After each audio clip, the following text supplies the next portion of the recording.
August 22nd. May I have a roll call, please? Member Ryder. Present. Chair Ankerman. Here. You have a quorum. We have a quorum. Yes, we do. So the first order of business is approval of the minutes from our last meeting, which was June 13th, 2022. Do I have a motion? So moved. I will second that. And do you have any comments or corrections to the minutes? I do not. I did not either. So all in favor? Aye. Motion carries. The next agenda item is the opportunity for anyone who is visiting today, whether in person or virtually, to address any non-agenda items. The Finance Committee allocates 15 minutes at this time for individuals who would like the opportunity to address the committee on any matter that is not listed on the agenda. I don't see anyone in the room, and we do not have anyone online. So we will move on to our business discussion item, which is a continued discussion regarding alternative revenue sources for stormwater infrastructure, a stormwater utility. This is one of a number of meetings that we've had discussing the stormwater utility potential as well as other financing options for the stormwater issues that we have in the village. The need for addressing some of the problems that we have is, very clearly outlined, and depending on which projects you include and, what kind of estimates you use, we're definitely talking tens and tens of millions of dollars. So we've taken it very seriously to look at various revenue sources, and I'm hopeful that today that the Finance Committee would be able to make a recommendation to the board to consider a course of action. And so our goal today is that we might, at the end of the meeting, be able to make a recommendation for the board. And of course, many of the board members are already here, but we need to proceed from the Finance Committee first and then before the board. And so that's our goal. So at this point in time, we have, a memo to discuss, which kind of, reiterates where we are in terms of stormwater infrastructure funding. I don't know if Drew or Bettina or Jeff want to kind of make one final summary for where they think we are. And I think then we can ask questions or make our recommendation. I think we've really talked about this quite a bit. So, Drew, do you have? Yeah, I think you've summarized it well. I don't know that I need to go back through it. I would say the timeline really kind of lays the path that we followed to get to this point. Yep. And that's that last page. Correct, in the That packet. if you want to look at the packet, it says stormwater utility revenue timeline. And so you can see, I'll let you walk us through that. And I really was just going to say the kind of the fabric that it is, from strings from all of that is woven together in the ordinance, the draft ordinance, right? It's kind of pieced together all the direction that's been received thus far, working through all the various meetings of this body, and ended up in the draft ordinance. Ben Schuster's on the call. He is drafted that based off all those pieces. It really has its foundation in what the Village of Libertyville has put together. I would say, of the noteworthy things that's been talked about, probably the most recent critical pieces to the puzzle is, and I keep mixing analogies, so sorry about that. But the one piece was who can get carved out for this, who can make a case saying, I'm not creating or adding to the stormwater issues. And we've talked about a lot of that's driven by geography in Lake Bluff. And we were talking about what is the extent that somebody can get a good credit. And at the last time we were talking about this back, I think at the Village Boards of Committee of the Whole, was actually we were talking about how the draft in staff's mind was at 50% based off some guidance that we received from the village attorney about some ongoing litigation that's been moved down to 75% in terms of, so a greater credit. Additionally, we had been talking internally for a very long time and sharing, of course, with you all about just the overall methodology and the approach of this. There's communities, there's hundreds of stormwater utilities throughout the United States.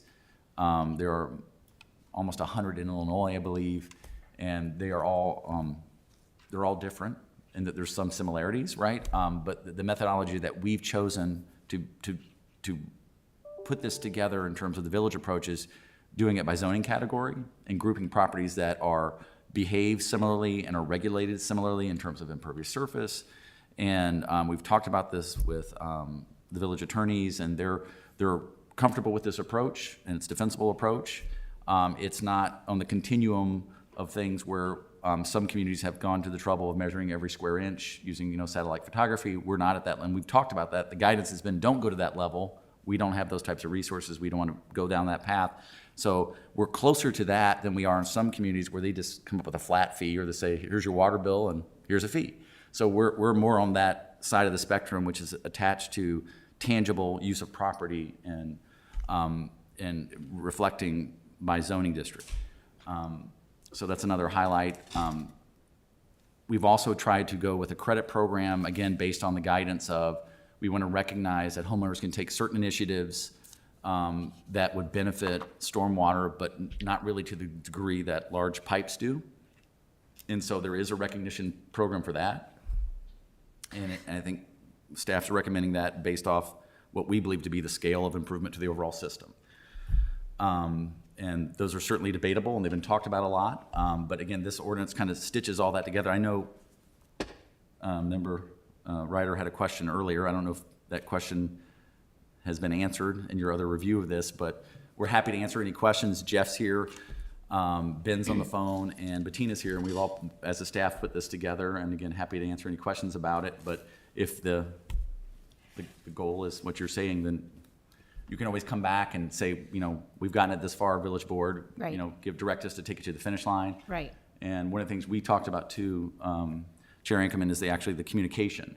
How we share this with the community. This has been a thought pattern. Right. And one of the things that came to me is when we talked about as a staff last week when we were putting all this information together was when the village got out of the business of picking up garbage, when we outsourced that, the direction from the board at that time was, let's describe our process to the community and say, this is what we've looked at. This is what where our heads are at. Tell us what we missed. And it was very well received because a letter went to every household and said, this is an important issue. We know it is. We've been talking about it for a long time. We see the benefits of doing this and looking at alternatives, but we think this is, and then there was some feedback. There was comments that people said, I moved to Lake Bluff for the garbage service. There were others that said, hey, nice, good job. But it's, every household was solicited for an opinion. Mm-hmm. So that's one of the options listed there. So I throw that out there, but happy to answer any questions. Well, looking at the timeline, that is kind of where we are. Should we choose to move forward? And I think the community engagement piece is something that is welcomed. We don't want to eliminate the opportunity to learn from the process of engaging the community. And it seems reasonable that this would still accomplish our goals in a timely manner. So I think that's important.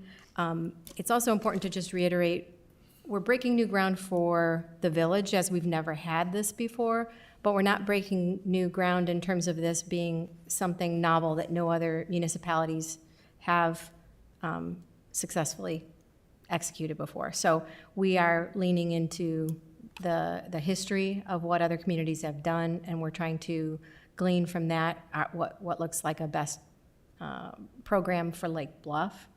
And what we're doing now, again, is just saying, as a finance committee, we feel comfortable with where we are now and that we want to bring it to the village board level and see how the larger board feels and see if we can then press forward and meet this timeline.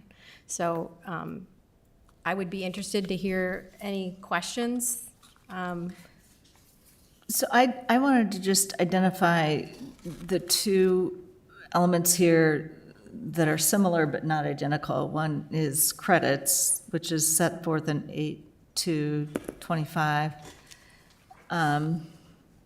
credits, and then thereafter incentives, which are in the following section, 8-27. And just talk a little bit about how those two work together. It seems to me that primarily credits would be more applicable to larger systems, and incentives would be more typical for residential properties, but for the first time, I had kind of thought of them, as reading through this, thought of them together, I guess, rather than either or. And I wonder if perhaps we could talk a little bit about how those two are, sections of the statute or the ordinance are intended to work together on behalf of both the industrial, commercial property holders as well as the residential property holders. And they seem like maybe two ways of getting at what we were trying to get at, and in terms of, you know, people being able to understand what they could do to improve stormwater, or reduce stormwater runoff at their site, at the property level. Can you talk a little bit more about why, maybe, Drew, why we've included sort of both types of credit, both the credit and an incentive, and how they work together? I noticed that they're not to be, can be in, let's see, those properties eligible for credits have to choose between the two programs. But I guess I'd like a little bit more information about that.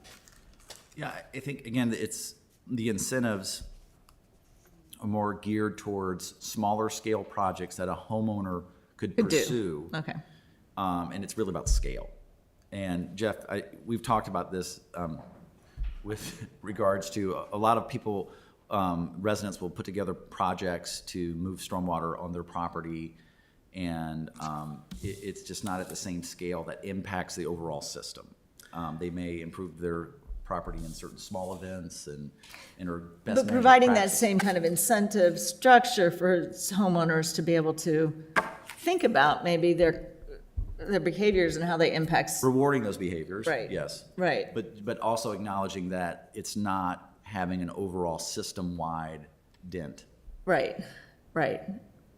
Mostly, like Target would be eligible for all the incentives. They could come in and walk out with $1,000 of incentives because their pond does all of those things. The credits are more, like Drew was saying before, subject to geography. If you live somewhere where you don't contribute to systems that we own, then you'd be eligible for a credit. But any homeowner could do something to get an incentive. The incentives, I don't know how clear it is there, but they're one-time payments. Okay. That was my other question. It appeared to be a one-time payment, but it wasn't an annual payment, right? Every year you have a rain barrel isn't an additional $25. There will be applications with the incentives, and, you know, there's, a lot of this came, there's a program, I think it's in Champaign. They have a 136-page book on how to use their credits and incentives, so I was hoping to get past this part before we started working on, you know, the manual and the kind of the dirty, how everything's gonna work in practice. So if we like this, then we can go back and kind of write the more fine rules on how those would work. But it's intended, yeah, like I said, some properties just would never get a credit based on where they are and where their stormwater discharges to. People could put things in their yard, but you'll never get to a zero discharge because the soils we have won't infiltrate enough water unless you are right on the beach, which I don't know that we even have any properties that have enough sand to do that. So most of the people eligible for credits are people in like shore acres where they have private street, private systems, or people who directly discharge to the Skokie. So what I liked about this statute is that we've managed to capture both of those, right? Without breaking the bank, without making it so impossible for you to deal with on an administrative level. You've provided the incentives that we want homeowners to know about and to appreciate as they decide how to landscape their yard. So For me, it was good to have this set forth in statutory form, ordinance form, and be able to read through it. I think it balances the various interests, and to my way of thinking, we're ready to move forward to present it to the board. I appreciate that perspective, and I also just want to kind of state that individuals do have influence on what they individually do, but we all corporately benefit from everyone participating, and everyone would like to see dry streets. Everyone would like to see their home and their neighbor's home not flood, but the level of, even though I don't see it affecting me and mine and what I do, we all want to have all the streets passable when significant rainfall happens. And so it's very easy to just get to, well, what does this do to me and mine? And yet we know that we have village-wide problems. And I think that this helps us to start chipping away. We have a very huge, we'll call it an elephant that we have to eat, and we have to eat it sometime. And this is part of starting to take bites away at this elephant. And I would welcome any non-finance committee members if they have any comments. I think the finance committee is pretty well, talked about it. Are there any other members who would like to? I can wait Okay. if anyone else has comments. I was just going to jump off of what you just said, because I think that the things that I have issues with, as somebody who does have, 100% is impossible. So it's a threshold that is almost by design impossible to meet, but I'm probably at 98%, which is pretty darn good. We spent a lot of money to direct our water into this rain garden. So while I understand your point, the problem with it is, and I think this is where your community engagement piece is going to get a little hairy, is that at the same time you're going to say, well, everybody over on the west side of town, all the billion-dollar corporations and all the big businesses, you guys are off the hook. But all you residents, not so much, because you can't mitigate 100% of the water that is on your property. I'm pretty sure that that's not going to go over very well, because it's manifestly unfair. So my problem is with the corporate credits. I see the point, but then the burden falls on the residents, and it just doesn't make any sense because, for example, Mariani benefits from an open viaduct as much as I do. Their trucks can't get here without going way out of their way. So I'm confused by why we would do that. I get it, this probably paper tiger of potential litigation. And I understand why we don't want to invite that. We just got rid of some. But at the same time, I'm not clear on the other point I was gonna, or maybe a question is, what is the purpose of community engagement if this is sort of something that seems like it's going to happen? So are we just telling them, or are we truly engaging them? Because community engagement means you're going to listen and potentially change your mind if the community says, no, thanks, we're good. We don't want more taxes. We're fine. We're expecting a huge tax bill, a huge increase from every taxing body because the CPI is so high. So to me, it's more a bulletin saying, hey, we're doing this because we have to, after what happened this July, we have to do something. And this is the decision this is the option we have. So engaging people I don't think engagement is the right word, but I really have a serious problem with the inequity of having this fall more predominantly on the shoulders of residents, when in fact all of the businesses on the west side of town benefit from a viaduct that is passable. Can I ask a question just so that I'm sure I understand? So you're talking about the credits that are in 8225 and that they can get a discharge credit of 75% if they Right, meet the standards that are set forth there, right? Why did it go from 50 when we last I met was- to 75 when I was proposing somebody that was here speaking, I think from Burke, said it could be as low as 5 or 10. what happened in the interim period? 25%. I mean, I just think I'd like some explanation as to that, because I'm pretty sure that our constituents want to understand that. Ben? Ben, can you hear us? I can, yes. Did you hear that question? You'd probably be the best person to answer that question.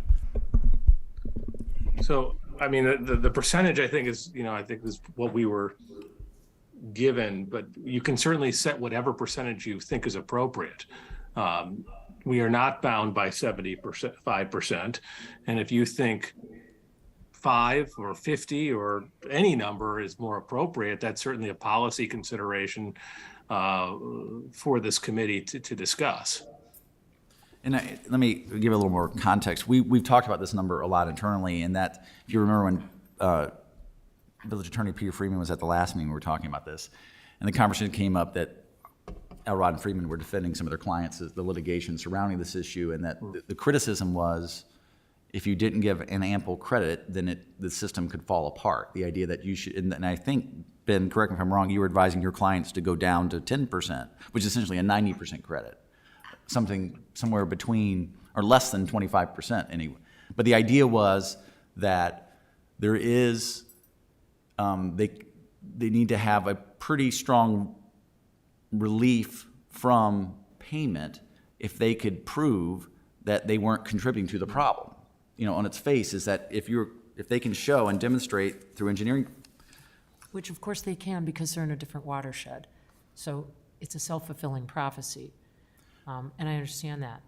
But Jeff said at a previous meeting that so for example, if you can't mitigate 100%, the idea is you have to pay in, just as Trustee Ankerman just pointed out, because this is a community thing, right? We all benefit. I understand that. But then any money we don't get from them then has to be gotten from somewhere, because we still have to debt service the same amount of money, so all you do is end up dipping into the pockets of residents more. And I understand, I just read what Northbrook does. So Jeff will be busy for a while, because the village engineer has to go out to the property and establish that this is in fact the case, et cetera, or Christopher Burke or somebody, if we hire somebody else to do it. I'm just taking the devil's advocate point of view of saying, I'm not sure that having all these people, engaging these people, getting their feedback and doing it anyway, and then letting them know maybe after the fact that they're on the hook for the majority of it is going to be particularly popular with people. So at a minimum, we have to be honest with them and say this is predominantly going to be borne by residents and not by our corporate friends to the west. I just think anything else would be manifestly unfair. Jeff, I don't know if you have the ability to bring up an exhibit, the one that we were talking about, the degree to which, like the L1 and L2 properties, they are not part of those properties that get that credit, correct? It's just those few right in the middle, south of 170. Anybody can apply. I think Yeah. most of the industrial parks would not be eligible for credit for the storm sewer in the industrial park. But the oddball is now some Mariani Tunnel Peninsula between railroad tracks. Right. Skokie, I believe, now contributes to that system. Remember that 176 is an IDOT road, there's a ditch along there, and pipes are along the IDOT, not us. Those two are kind of the only ones that I can think of. I think most of the credits, was up at the golf course, all those people who live on the private road. We don't have any infrastructure in Right. Short Acres Drive, so they would all, there are a few lake lots residential that have their stuff going down the Bluff. So some of the largest pieces of property, like Canals is easily the biggest piece of property. I don't think they'd be exact, but it would take, To be close. there's a lot of pipes through there. I was just wondering if maybe you ought to come to the mic, just because it just occurred to me, that, you're saying great things, and people, if they ever want to re-listen to this. All I want to understand is, what are we really talking about when we say this number? Because it doesn't read well. Business-wise, I think it's, when we talk about Canals, I'm pretty sure they do have, I know they have some of our pipes going through Canals from under 41, so I think they would be in. Mariani, I think, get the full credit. And then maybe some places in the DeMarie industrial area along 41. We don't have a whole lot of infrastructure up that way. They might be eligible for the credit as well. And you mentioned the golf course, you're talking about properties near it, not the golf course per se. I mean, the Park District is implicated in this as well. It aren't is. they? Yes. Yeah. I can't remember saying golf course, but the golf course, most of it drains directly to the Skokie. Some of the stuff up by the rec center does not. Right. I don't remember exactly how their parcel layout is.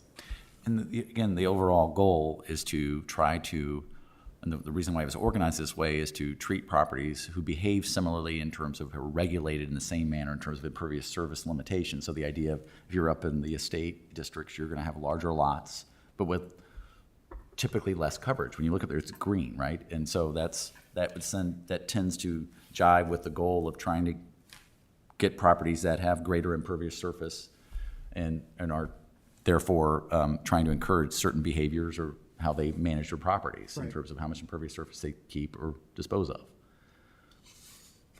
So for example, the carriageway, which has that huge parking lot, that would be in. Yes. They're They would in. be ineligible for credits because Got it. we have pipes that serve that. I think that distinction is important to point out to people, like examples. I don't know if Ben thinks that's a good idea or not, but I do think it's important so people feel like this is an equitable application.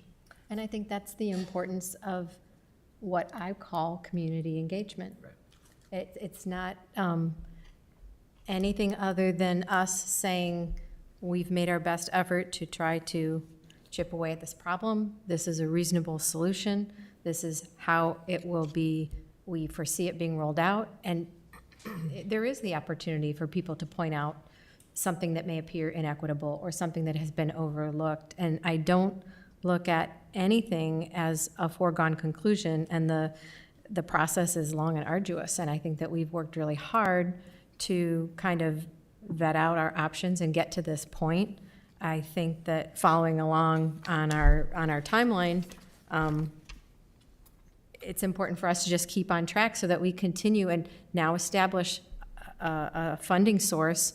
And when we talk about who's on the hook for this, it isn't that we're saying we are undertaking the full, a $50 million project, and so then each resident divide number of households, okay, that's what you're paying. That's not what we're doing. We are chipping away at a very longstanding problem, and this is a logical methodology, and it's our goal to start this process by following this timeline and working toward that goal. Everyone is benefiting from great roads. Everyone is benefiting when no one's house floods, and that's our goal. That's what we're doing. There's no hidden agenda, and we're not trying to do anything other than move toward a solution. So with that, are there any other questions? I had a question. Sure. Very different question. I'm curious about the incentives, how they're defined, and how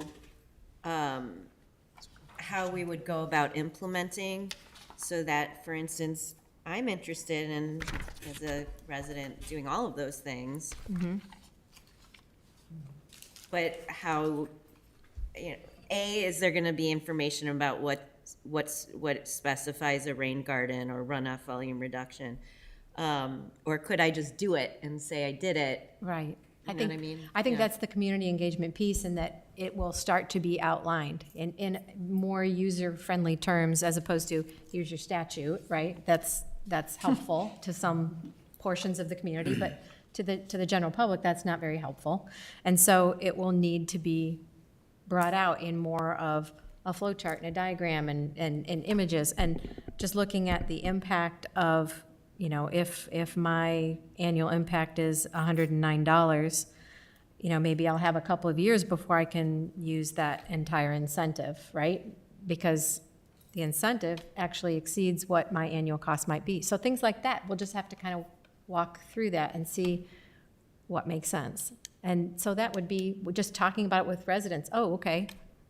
How do we make that make sense? And there'll be a manual that will come along with it. Most communities have a credit and incentive manual. And the incentive is, as Jerry recommended, it wouldn't be a credit of the $109 per year. I mean, the way this is set up, it would be a check for $250 even before you pay in. That's the differentiating between the incentive and That credit. sounds very appealing. But we can talk about that there further. would Right be- now, what we're trying to do is recommend it to go to the board so that we can then kind of work out more of those fine details.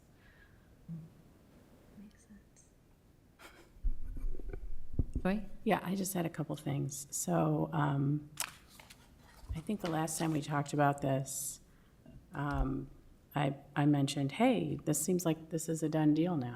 And I was told, no, it's not. So this feels like it's pretty much going to be a done deal. So that being said, and I know it's been a lot of work. I know we need to chip away. I understand those things. But I feel like that we haven't really looked at other options. I look at what Lake Forest just did, and I think Meaning specifically, their viaduct. oh, the That was- project that they just are completing. Yeah, and I feel like somehow they managed to get a lot of funds for that. And I'm just wondering if we have actually really looked at, can we get some funds? There seems to be a lot of federal funds right now that are out there. So I know that's an arduous process. I understand that. That being said, having read through this, I wasn't so concerned about the credits and the incentives. I kind of looked through that and figured we'll figure that out going down the road in a little more detail. But my question had to do with the calculation of the ERUs. And I was just curious how that plays out over the course of multiple years. So currently, when we look at our taxes, every year that seems to bump up a couple percentage points. And I'm wondering if the ERUs will work in the same fashion, if we'll look at that and every year there will be an option to increase that amount. Because right now we're talking about $109, which I think in the last meeting we already said that number is a little low given what's going on with the economy right now.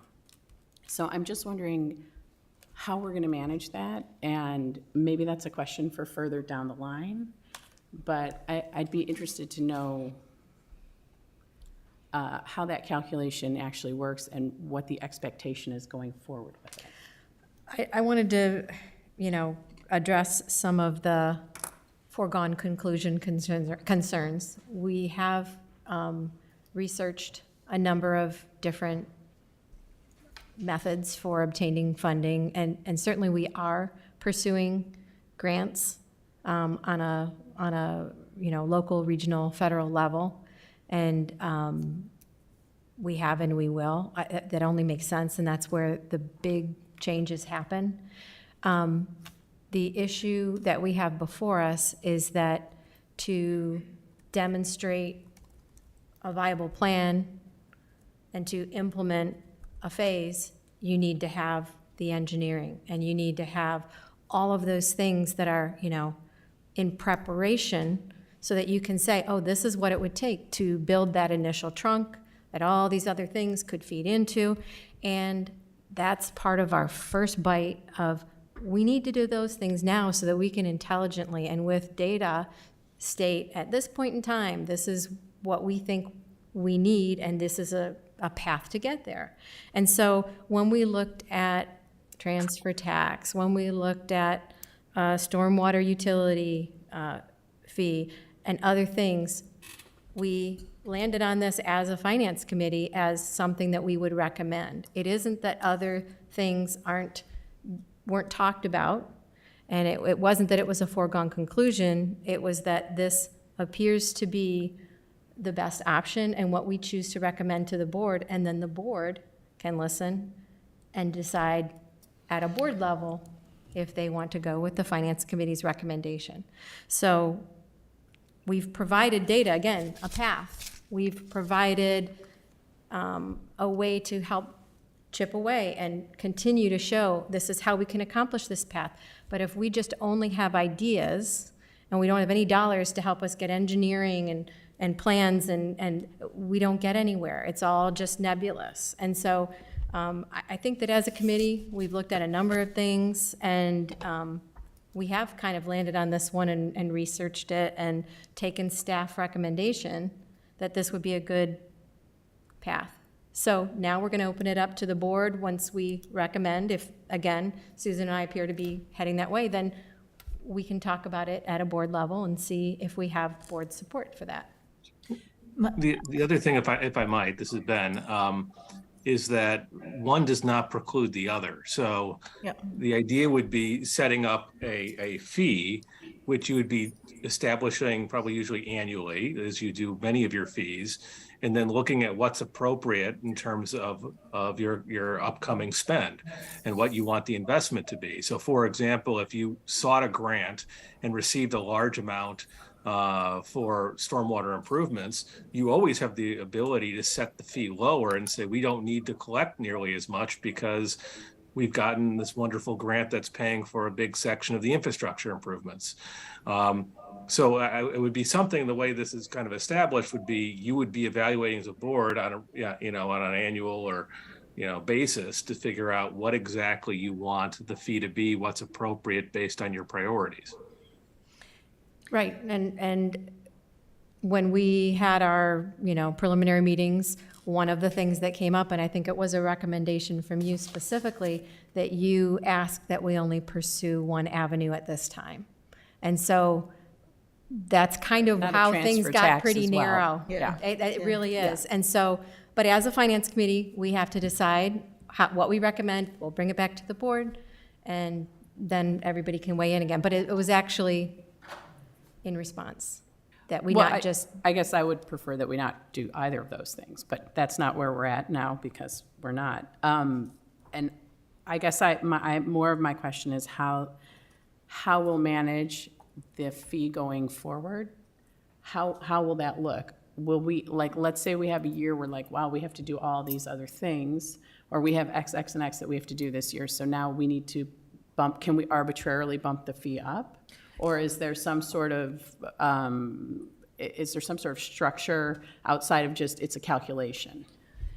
So just as we evaluate the water fees every year and we have the fund balance and we look at, where the fund's headed and what available dollars there are for capital and for the normal maintenance costs, there'd be a fund set aside and a similar, if not same, evaluation done for the stormwater fee. And the rate schedule would be determined by the board, just as the water rate is. Would there be a cap to that? Will we It would say be we don't entirely, go over? it would be entirely up to you. We currently, alternate the rate increases. There's years that go by where there are no increases at all. And I would assume the storm utility fee would be handled the same way. It's going to have its own fund and its own calculations. And this may be, you may have already may recall this, but the fee that's kind of backing into a fee to back into a number that can feed a debt service for a $10 million bond, right? The idea to bite off a significant investment in stormwater infrastructure. This is not, like a lot of communities do, roll in maintenance fees, to pay for staff, to pay for other maintenance activities. This is purely capital investment for identified projects. And it's not all of them. It's about what's affordable in terms of the village being able to continue to invest in its other assets at the same level that it needs to stay apace with those pieces of, whether it be streets, water systems, and so Right. forth. I think that's understood. I'm just picking up on Joy's point, though. I think what this isn't an either or, it's exploring. I think it begs the question, why was Lake Forest able to get the money and we haven't been able to? But as a jumping off point, we have the $756,000, the ARPA money. Was that not earmarked for infrastructure, or am I thinking of another amount? It's earmarked for the lead line replacements that were mandated in the next 3 to 4 years. Okay. So it was initially limited to infrastructure and then earmarked at some point for lead line. Right. Within the village's fiscal planning. Yes. And I think the one I was distinction. going to say that seems like the obvious place to start with that money. I wasn't aware that that had happened, which is, no trustee should sit there and say that, but I don't recall being a party to that conversation, so. The Deer Path, I think, is that the intersection you're talking about? And the viaduct there. Yeah, too. so that's state infrastructure, and that one of the differences is that the city agreed to take over the jurisdiction of the pumping station, and I'm not sure the entire intersection but there was an acceptance of they're gonna manage this moving forward and be responsible for the replacement of it in the future and the ongoing maintenance. Yeah. So, I gave a land also for westbounds.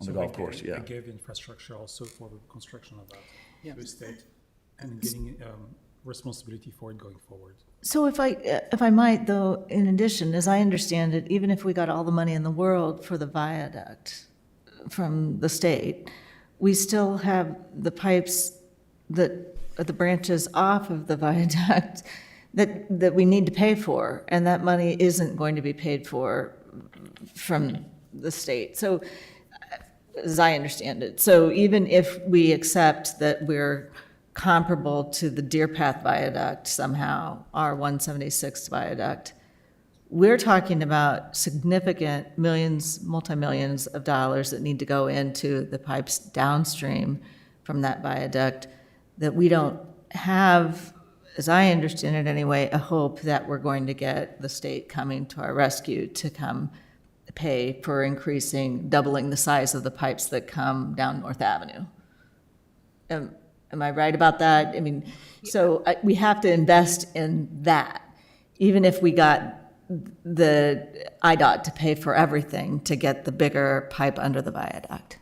That's true. Pardon me, that's true, but Jeff, correct me if I'm wrong. If the viaduct, you have all the water coming, like I'm thinking of the terraces, part of the reason that people experience flooding is because the capacity look at Dallas, right? So they just had a 1,000-year rain event, which is remarkable. And the capacity, I mean, it's just insane that just happened. The capacity gets to the point underneath the viaduct where the water is staying because it can't move through quickly enough. So it ameliorates that somewhat with that. Obviously, there's aging infrastructure that needs to be replaced, so you're right. So then that begs the question, is this inevitable that at some point, to Trustee Ryder's point, that we are facing this regardless, but I still think that Trustee Markey makes a good point. Is this the only way to pay for that? Is this, I'm just asking the question because I think we The have answer to. is no, it's I'm- not. Yeah, and I feel like, I just want to make sure that we're looking at other options. This to me is like, we wouldn't be looking at this ordinance if it wasn't out of the station and on its way. So I understand that there's different ways of paying for this, and I understand that. I'm not excited about it, but I understand it. And I guess my question now shifts to, are we also looking at other options, right? Because it's a multi-pronged approach to try and pay for everything. But I more want to understand about the calculation with the ERUs and make sure that that isn't a fee that we enact that then just becomes like some open-ended fee. Clearly, we're not talking about the sunset provision anymore with that, because I think we heard that stormwater constantly needs to be updated, so we wouldn't have a sunset clause for the stormwater utility fee, which again is fine, that makes sense and it's reasonable. But at the same time, I don't want this to just be some open-ended fee where all of a sudden we can just arbitrarily change it if we say, oh, we need more money for this or we need more money for that. I don't think that's fair to our residents. Well, I think using the word arbitrary implies that we don't have a budgeting process and we don't have staff preparing detailed reports that would show identified needs and potential solutions. And so I don't think that that word was reflective of the way village staff proceeds.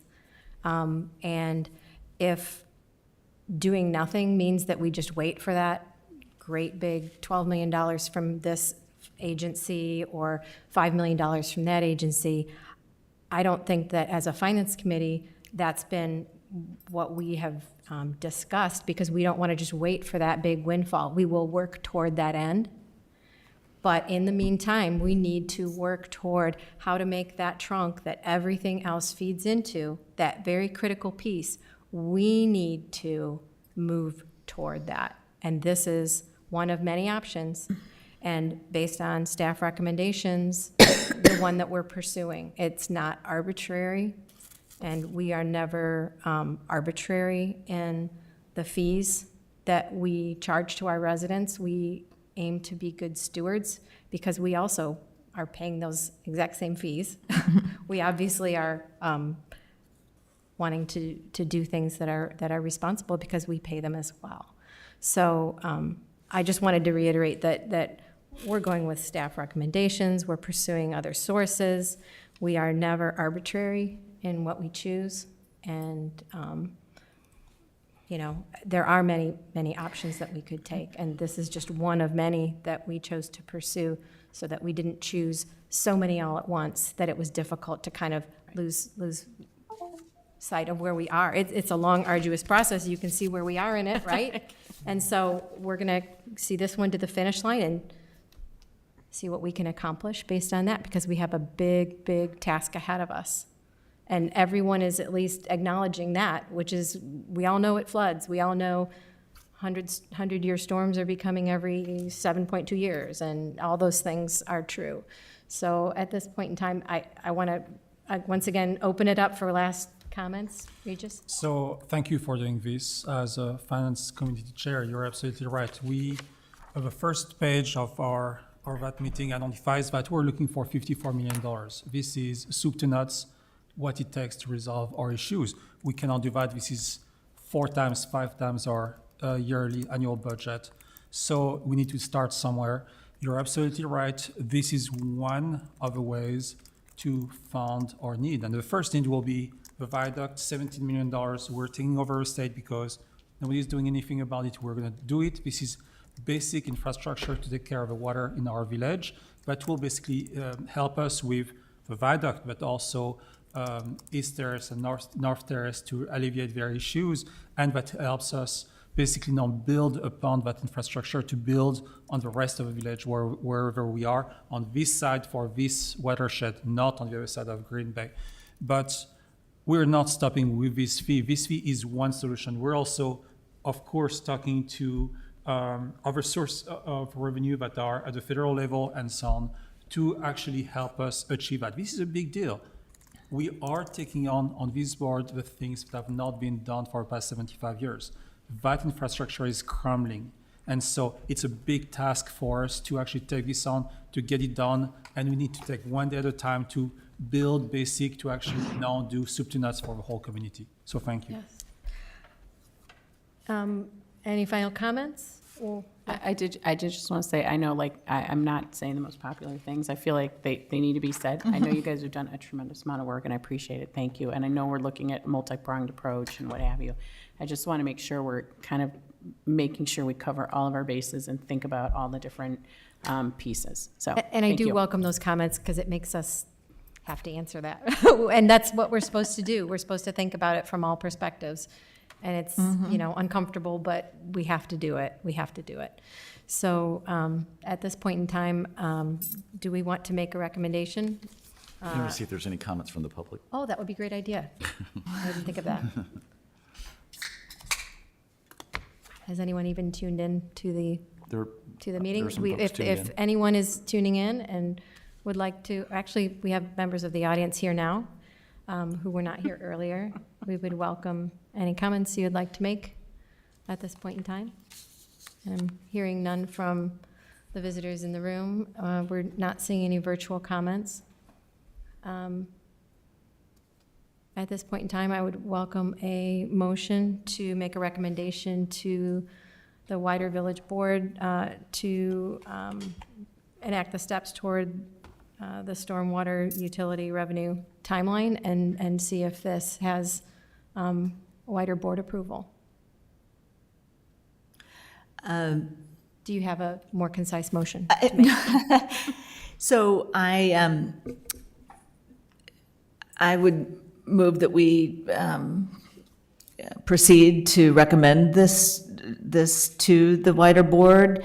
The one thing I'd like to have us continue to consider is whether or not the 75% credit, as stated in the statute ordinance, is the right number, and for us to continue to consider whether or not there's a lower number that makes more sense. This is a draft at this point, so As, certainly- as drafted, I'm Yes. comfortable recommending it to the board and would so move.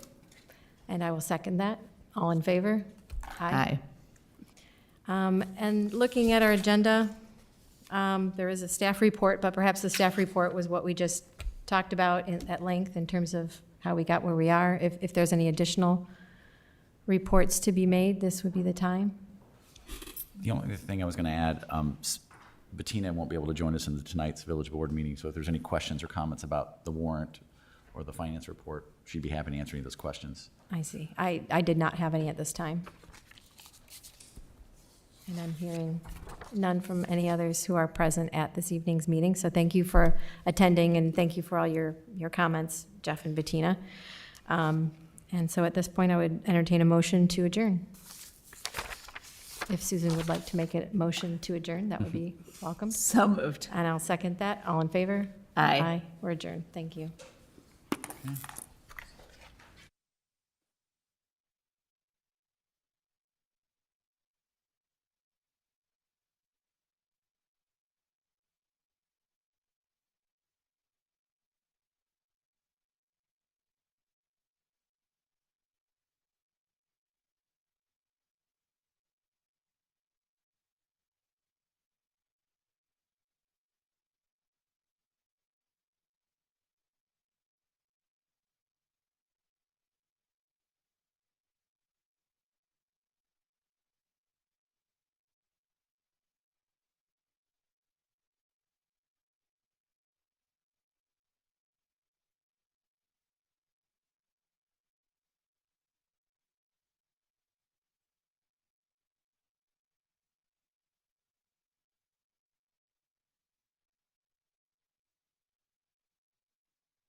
Lake Bluff Village Board of Trustees.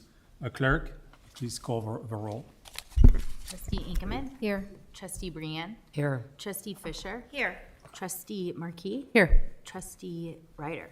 Here. Thank you. Please stand and join me in reciting the Pledge of Allegiance.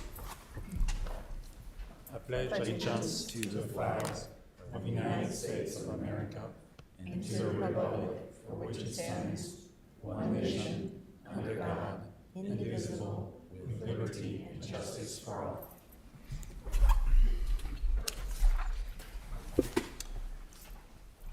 Thank you. Next is our awards and proclamations, and today is a proclamation designating September 19th to 25th, 2022, the National Rail Safety Week.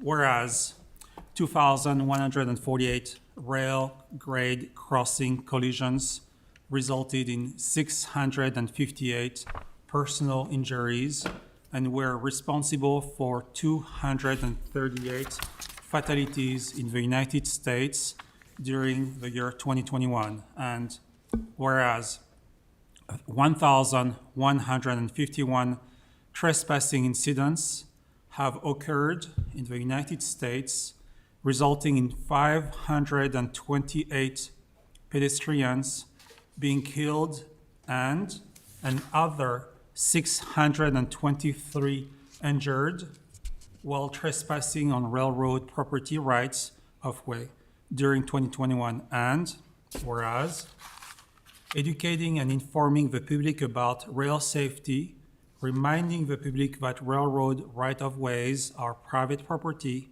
enhancing public awareness of the dangers associated with highway rail grade crossings, ensuring pedestrians and motorists are looking and listening while near railways, and obeying established traffic laws will reduce the number of fatalities and injuries. And whereas the International Association of Chiefs of Police, National Operation Lifesaver, United States Department of Transportation, and all local, state, county, and railroad law enforcement officers, first responders, and railroad corporations commit to partnering together in an effort to educate at a national level all aspects of railroad safety, to enforce applicable laws in support of National Rail Safety Week.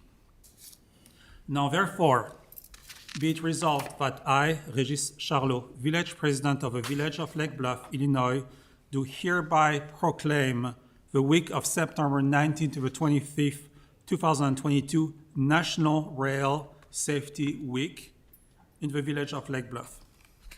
Thank you.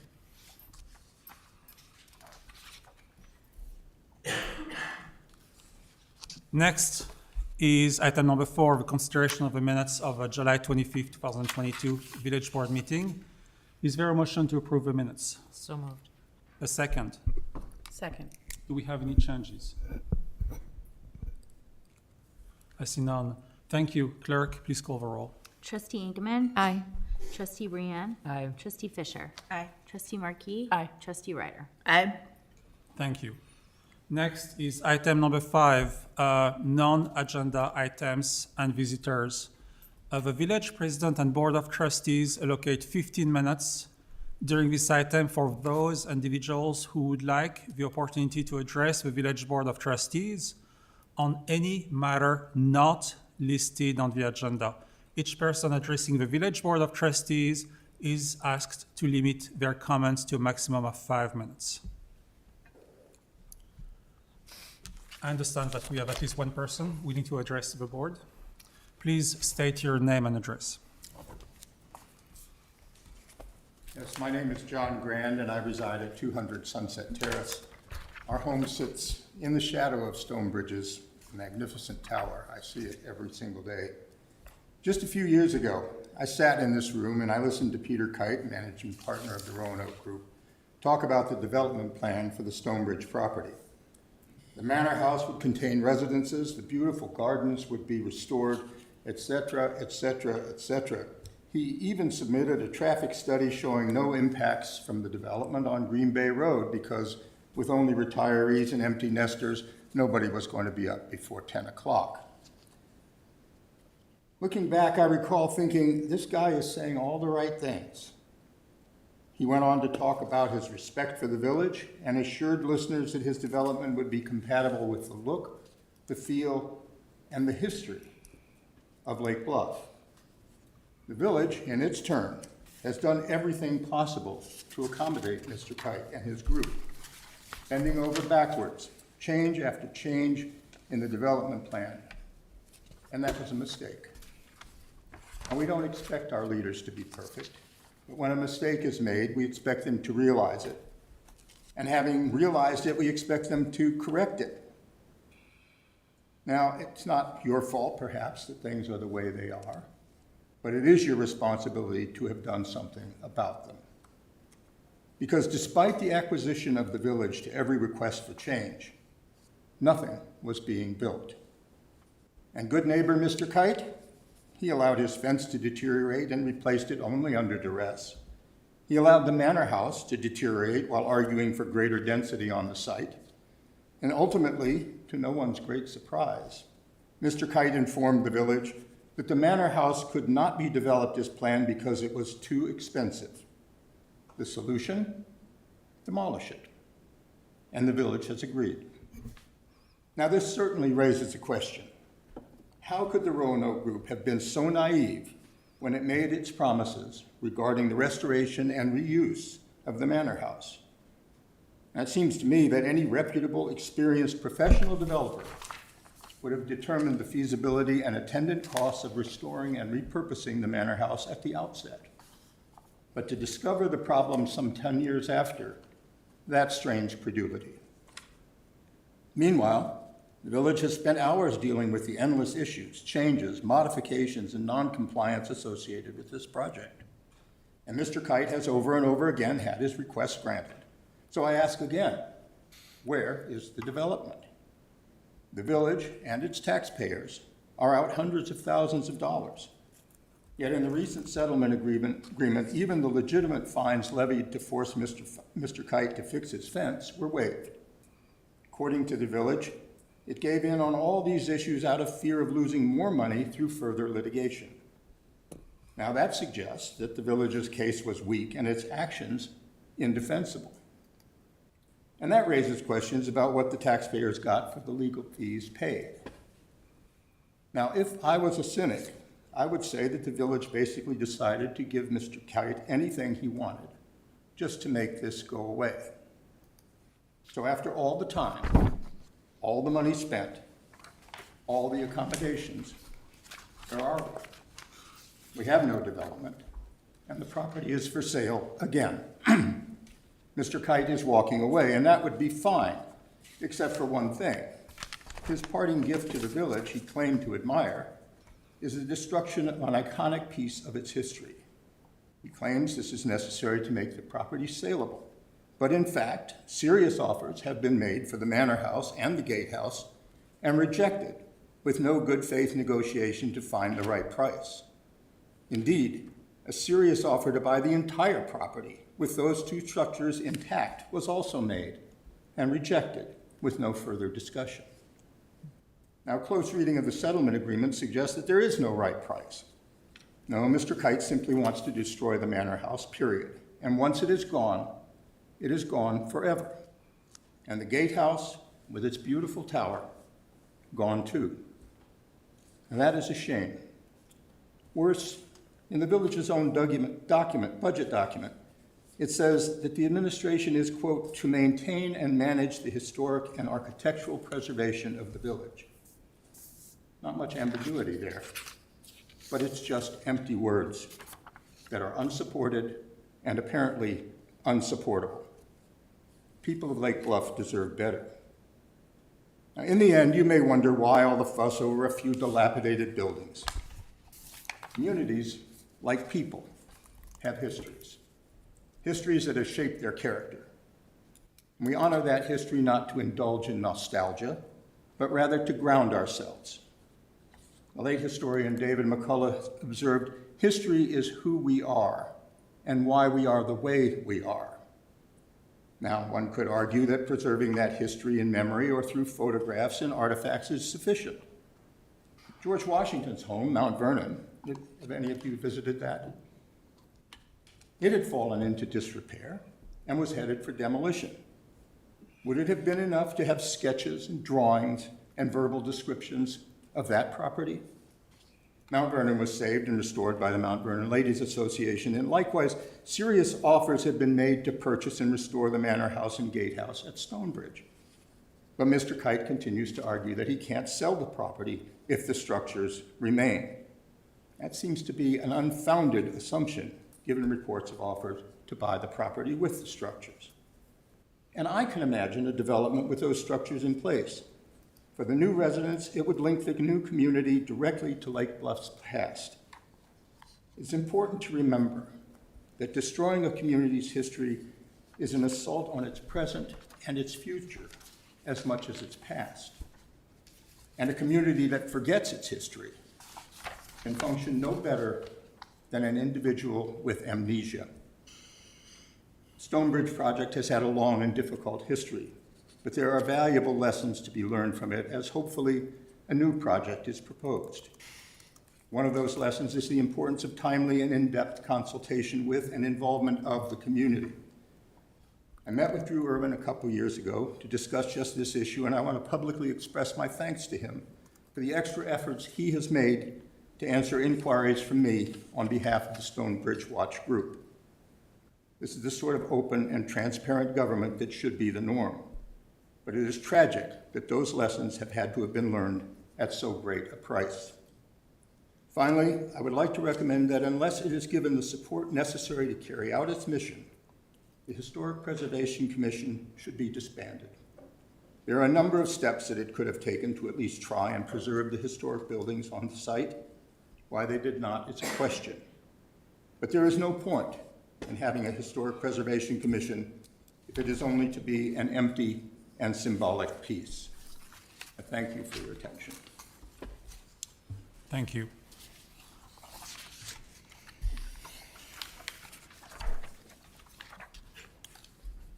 Are there any other visitors who need to make a declaration? Thank you. I hear you well. Thank you very much.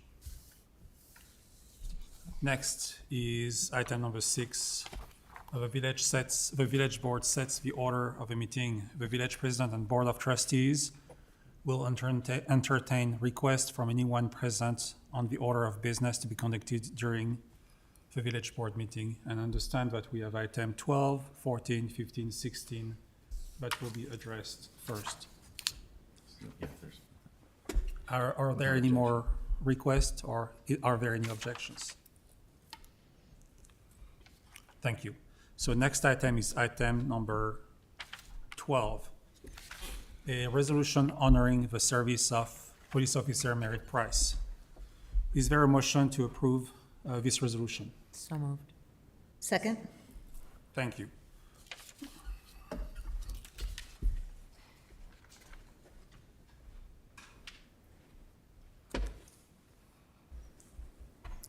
Mr. Price, would you mind joining me? Officer Price, sorry. It won't be Officer Priest. This is honoring the public service of police officer Merit Price. Whereas Officer Price has served the residents of the village of Lake Bluff for more than 23 years as a member of the Lake Bluff Police Department. And whereas Officer Price, prior to his service to Lake Bluff, served his country as a member of the United States Air Force, as a security force member from April 1993 to October 1998, where he developed knowledge, skills, and abilities that helped prepare him to join the Lake Bluff Police Department. And whereas Officer Price began his law enforcement career on April 27, 1999 as a patrol officer. And whereas Officer Price was selected as the first Lake Bluff police officer to be part of a Northern Illinois Police Alarm System mobile field force, mouthful, and whereas Officer Price helped train many department members during his time as a field training officer, and whereas Officer Price excelled in his assignment as an evidence technician for the Lake County Major Crime Task Force, and whereas Officer Price was the first Lake Bluff officer to train department members on how to administer the life-saving drug naloxone, and whereas Officer Price served as the officer in charge for a significant number of duty shifts when a department supervisor was not present, and whereas Officer Price has received 4 department commendations and numerous letters of appreciation from the public and police agencies during his career. And now, therefore, be it resolved by the Village President and Board of Trustees of the Village of Lake Bluff, County of Lake and State of Illinois, that the Village of Lake Bluff hereby recognizes Officer Merit Price for his dedication and contribution to the Village of Lake Bluff over the past 23 years and congratulates him on his retirement from the Lake Bluff Police Department, and that this resolution be incorporated in the minutes of this proceeding, and that an executive copy of the resolution be delivered to Merit Price. Congratulations.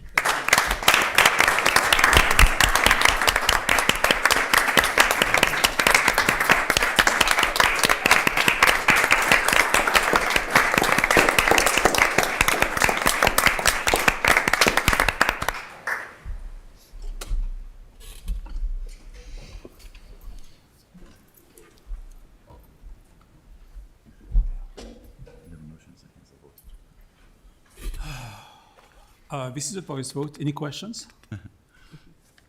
All in favor? Aye. Any opposed? This motion carries. And Mr. Price, congratulations.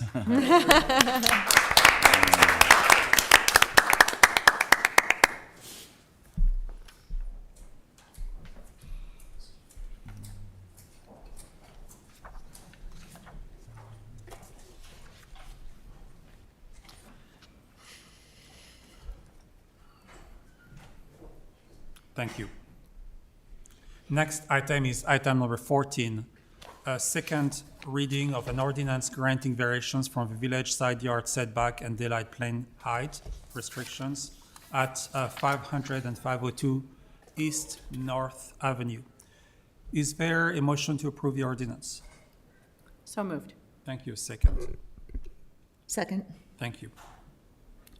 As a summary of background and reason for request, this is the first of 2 agenda items concerning 500 East North Avenue. On March 29th, 2022, the Village of Lake Bluff received a zoning variation application from Mike and Trish Reddy, joining as the applicants, for zoning relief necessary to modify and construct a second-story addition to the property at 500 East North Avenue. The applicant asserts that this work is necessary to provide a second bathroom to service occupants of 4 bedrooms on the second floor. This structure is existing non-conforming and uniquely encroaches across the lot line and upon the neighboring property. It is possible that this condition was created due to inadequate surveying when the structure was physically moved to this lot circa 1898. The property owner has indicated that the owner of the adjacent lot supports the proposed work and that they will reach a written agreement with the adjacent owner before a building permit is issued. The village attorney has reviewed the situation and the attached draft relief ordinance addresses the situation. At its April 28th meeting, the PCZBA conducted a public hearing and recommended 4-2 that the village board grant the requested relief. One dissenting member expressed, as shown in the draft minutes that they could not support building onto a neighbor's property, even if the neighbor consented, as neighbors may be reluctant to voice their opposition. Following the PCZBA's April 20th recommendation, the applicant requested that the village defer further action regarding their variation request in order to allow the applicant to apply for landmark status and receive a recommendation from the Historic Preservation Commission. The village board approved first reading of the ordinance at its July 11th meeting and deferred final action at its July 25th meeting at the request of the applicant. In response to comments made at the July 11th meeting, the petitioner subsequently submitted revised plans that reduce the encroachment onto the neighboring property. And I really apologize, I've been speaking French for the past 2 weeks, and this is really hard right now. Are there any questions? I just want to make a comment. I had the pleasure of visiting the home. Thank you for Reddy's for welcoming into the home to take a look myself. I think that was an important step for me to really visualize what we were talking about. I was one of the board members in conversation that was struggling with the concept of allowing or voting in favor of a variance that was still encroaching on neighboring property. What I saw was the properties are, and the homes, the structures are already incredibly, intensely close together.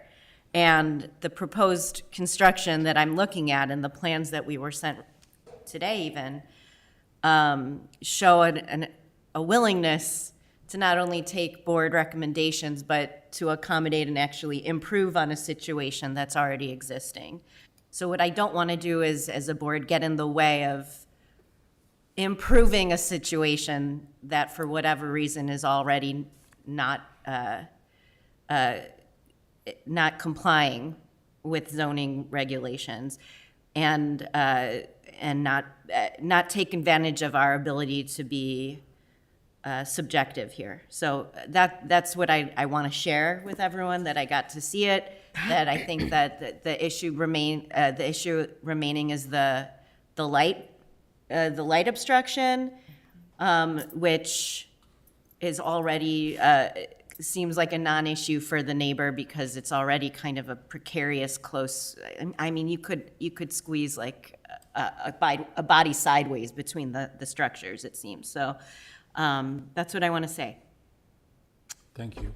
Any other comment on the board?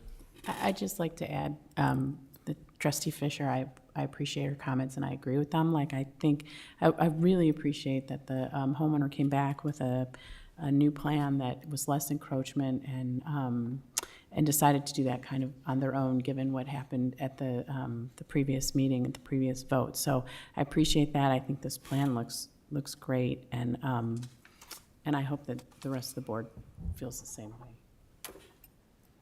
Thank you. Any I'll other just trustee? say that I also appreciated their willingness to allow us to view the property itself, and to say, as I said earlier, that this is exactly the kind of thing that if we want to preserve these historic structures, we need to be flexible enough to provide for. And really appreciate the homeowner and the builder working so diligently to not only not exacerbate the problem, but actually reduce what is a pre-existing issue with their creativity. And so I appreciate it on many levels, not the least of which is the preservation of an important historic structure. Thank you. May I just ask a question? I remember at the end of the last discussion, I think it was on July 11th, Trustee Fisher had brought out an option to recommend or explore that second story part that is increasing the violation of the daylight plane, that 5-foot addition, if that could be at the property line. And it's my understanding that it's now moved back, and that addition ends at the property line as opposed to extending from the existing foundation, which is 2-ish feet over the property line. Is that a true statement? Right. Thank you. Thank you. Is there still a daylight plane violation? Yes. I looked at the comments that George Russell made, and I tend to agree with him. I think this is kind of where we always end up, and we've seen this before, so I'm the outlier. I just agree with Member Russell's assertion that encroaching on someone's property despite their willingness to allow it just doesn't seem right. It isn't. So I think that there's a tendency not to want to object to that. That's sort of what he alluded to, and I agree, and this wouldn't be the only case. But what I always say in these cases is that we have to manage expectations. That's what I've said before to other people. And so now the expectation may be that this would be allowed. And I understand, Trustee Ryder, your comment about this, but I wasn't under the impression that demolition was an option. So we've seen this before. So especially if someone's going to landmark the piece of property, I assume they're not going to turn around and demolish it. So if we were to deny this because it encroaches, I have a hard time believing that the people are going to demolish. And is it a non-conforming lot, Drew? I don't think it's a non-conforming, let me double check Just that. non-conforming structure? Yeah. Because it wouldn't make any sense to do that because you couldn't build on the lot if you did demolish it. So I just think from the standpoint of our role here is to manage expectations of residents going not just each time, but to have some continuity, and so that when architects go to their clients, that they know that they can say, this is not gonna go well. So I would be in agreement with Member Russell, that despite what the neighbor had to say, you encroach on someone else's property and you open up a can of worms, I think, for the village. That just is not a path I would think we would want to go down. Thank you, Kate. Let me open. Any more comments on the board? I guess one question I had with my statements concerning being good neighbors and what that looks like, I wondered if any further conversations with a neighbor in light of all of what's happened, to have that neighbor kind of candidly speak a little bit more. Did they show up at this meeting, or did they? You didn't ask her to? I didn't ask her. It did not sound like you guys were terribly convinced by a neighbor. Please state your address and name, please. Mike Reedy, 500 East North Avenue. At the last meeting, it didn't sound like you guys were moved by the neighbor's opinion. So dragging her up here and making her talk didn't seem. Well, I would just like to clarify what I said, is that I feel like being asked to sign a document was really putting her in a bad position. And now that she understands where we are and kind of really wanting to understand, Member Ryder had said, well, I'm going to take her at her word.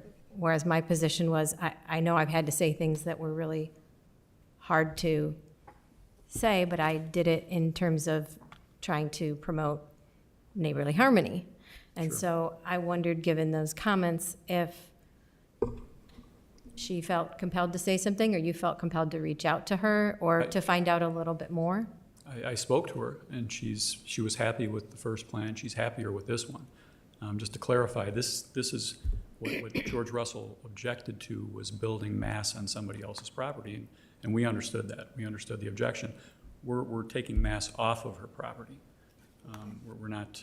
But we're keeping the daylight plane violation. And I appreciate this document, which more clearly kind of just illustrates what exactly is happening. And that was another frustration. It's that we're trying to find out further clarity. And this is exactly what provides that clarity, and I do appreciate that. I really do. I understand that there are things that are black and white, and there are things that are called compromises, and it's in that, you know, we're sometimes asked to make compromises. We're sometimes asked to do things that don't fit in the boxes. And I really do appreciate that this plan has continued to evolve. And I want to be very clear that that, to me, shows good neighborly behavior. And it really is an illustration to how to move forward. I did not have everything that I asked for. I didn't get everything that I wanted, you know, in terms of, I don't think it's right that we take an existing non-conforming and make it worse when you haven't demonstrated, et cetera, et cetera, et cetera. Were all the other options fully explored? But here we are. And so I'm really put in this position. I don't want to say I was wrong in saying what I said before, because I very strongly believe it. But I also want to support the spirit of compromise. And I wish I could turn back the hands of time and have you explore an option that did not further violate that plane, and I can't do that. And, you know, at this point in time, I think you've really made some efforts to reach out to the board. I appreciate that you reached out to the homeowner, and she did have another opportunity to say, you know what, that board member was right. I really did feel awkward, and I kind of wish I didn't have to sign it. So in this particular case, when Susan said, we need to take her at her word, I thought, it wouldn't add up in my book. That's just the way I would feel about it, because it's what's happened to me. I've had to say yes to things I didn't want to. But at this point in time, I'm glad that you had another communication with her. She did have another opportunity. I was very clear that that was one of my very big concerns. I think historic preservation is very important. People relationships and community relationships are more important. So at this point in time, I feel like we've made progress. I can support it. I didn't get everything that I was fighting hard for, not on behalf of me personally, not on behalf of the other homeowner who I've never spoken with in my life, but on behalf of the village. We're all trying to do what we think is right. And at this point, I'm willing to accept this compromise and appreciate the hard work that has been done. That's where I am. Thank you. Thank you very much. Any more comments on the board before I move to any public comment? I was just going to ask how much of a violation of the daylight plane is there, and what's the neighbors' feeling about that? Or do we know? Do we know? My name is Rob Douglas. I live at 673 Maple Avenue, and I'm the architect for the Reedies here. And I think, looks like the copies you got, you can read it better than what I'm seeing here. But daylight plane runs up 12 feet on the property line and at a 45-degree angle. Where you see the small shed roof, that's above the existing kitchen of the house, and that wall is encroaching across the property line. Where you go up to the second floor and you can see, maybe it's easier for me to go there and point. Okay, here we go. Yeah, this is encroaching across the property line. Right here, this is sitting on the other side of the property line, and this eave line remains behind the property line too. So this whole section has been pushed back. The ground floor, that's where it is, and that's where it's been since 1890, circa 1890. So I don't know what we can really do about this, but as far as daylight plane, you're going to have the daylight plane running up right through here, and then a 45-degree angle. So I don't believe daylight plane really is being altered from what it was originally. What we are trying to do is open up space between the buildings to create more breathing room from the existing condition where the eave, the projection of the rake of the gable to the chimney is approximately about 9 inches. It's really tight. And by pulling it back to this most recent version to 4 feet 5 inches is a significant change. And so that whole upper section is not on the adjacent property. Yeah. The only new construction is going to be the shed roof to cap off the top of the existing kitchen wing. And I agree, this is a very difficult, awkward situation, but, you know, this is how the cards fell on this house when it was relocated there, when it was located over on, I think over on Park Place as the headquarters to the camp meeting grounds. So, and once again, being an older home, we're trying to get this house modernized so it will be able to be maintained into foreseeable future. But it is a challenging living situation on the second floor with what we have right now. So I hope that explains, and I know George Russell well, and he stated that his opinion at the PCZBA back in April. It was a 4-2 vote in favor. And I kind of wish that we had George here, because I'd love to hear his thoughts on what is happening now, since his voice seems to be carrying a lot of weight. But Daylight Plain, to answer that question, I don't believe is really being impacted or altered from what it is right now. But we are getting building mass pulled away. I don't have the calculations, but it's 5 feet higher, so it's 5 feet, and whatever extends over to that 45-degree angle, that's additional. You don't have to, there is a number, and you can calculate it, and it's a thing. It's a thing. It's not a thing, it is a thing. And you haven't actually calculated it and shown it, but it's a thing. It's, you know, when you look at that illustration, it sticks up 5 feet higher.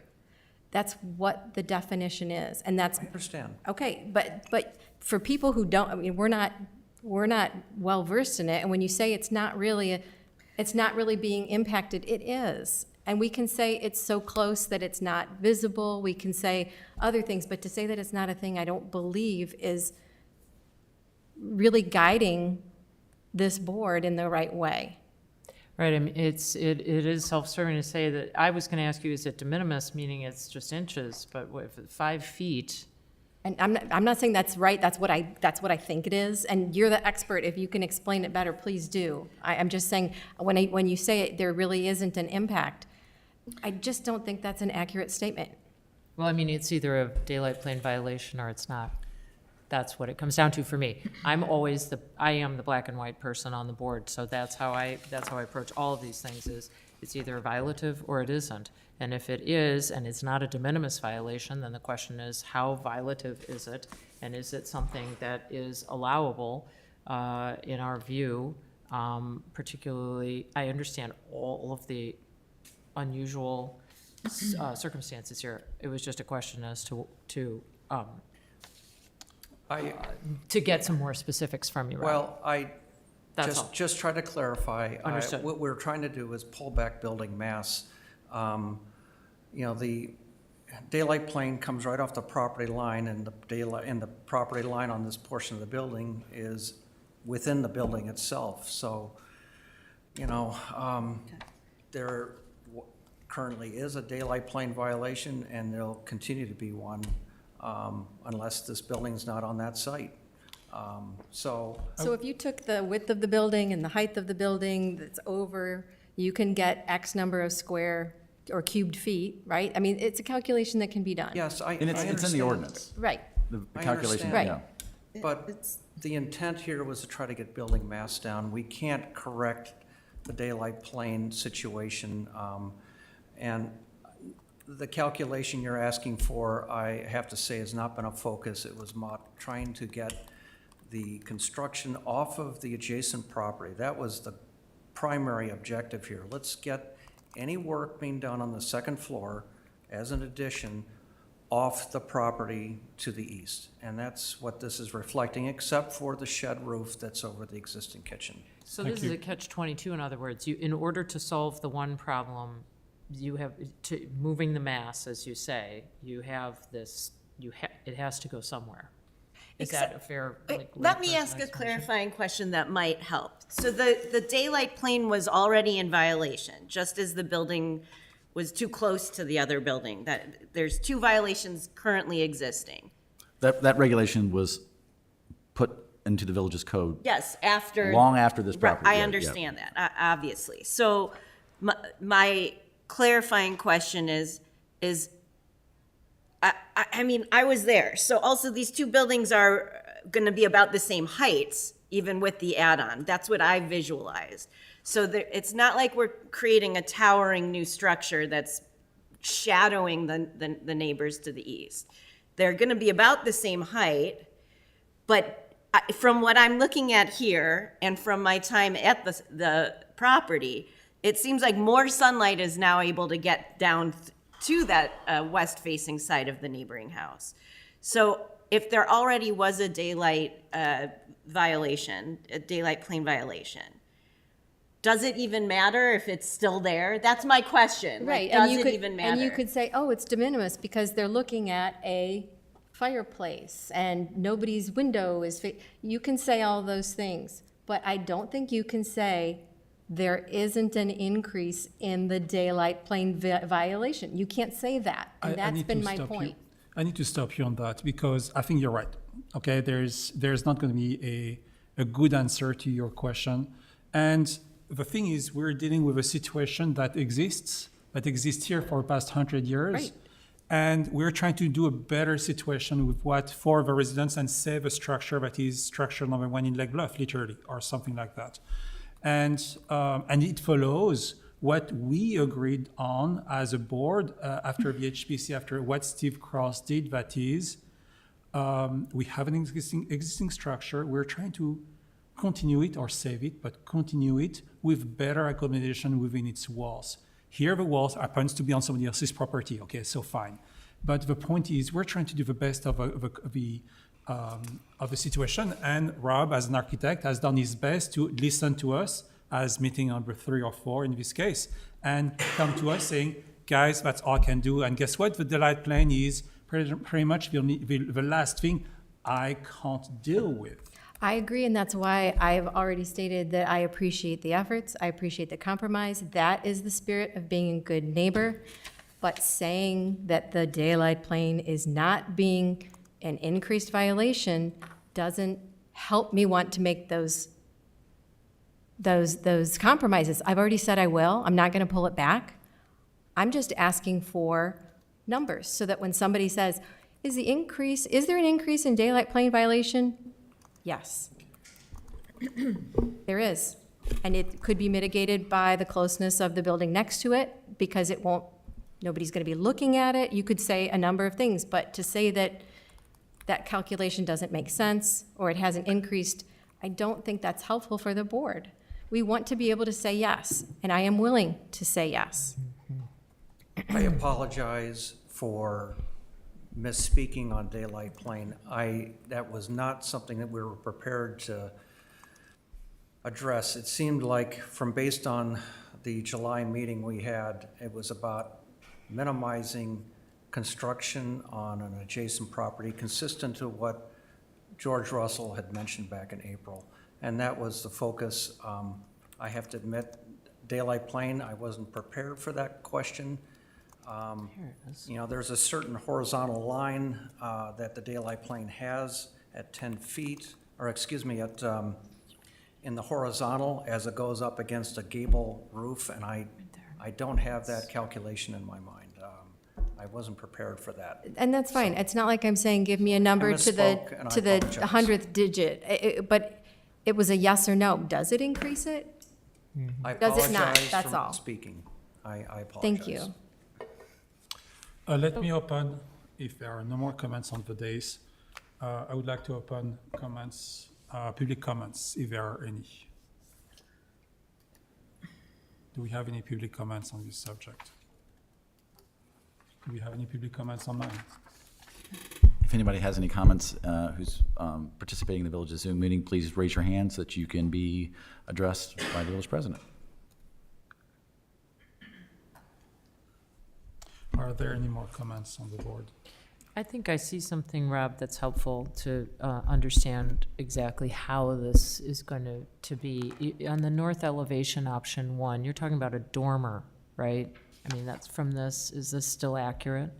Is that what this, because it really is, I mean, now it makes more sense to me what we're talking about. And correct me if I'm wrong, about the way this is going to look, but it appears that you would put a blue dotted line on the elevation with the daylight plane. And I'm just trying to understand it because this is what we owe people. And I know it's a hassle, but I just want to make sure that I fully understand that this is a certain number of feet, but not excessive. I didn't bring all the documents with me.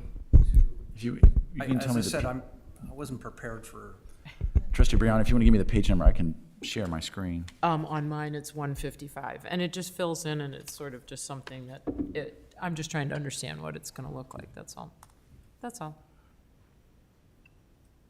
Because as Trustee Ankerman points out, not all of us have a architecture background, so understanding this is easier with these elevations. That's really helpful.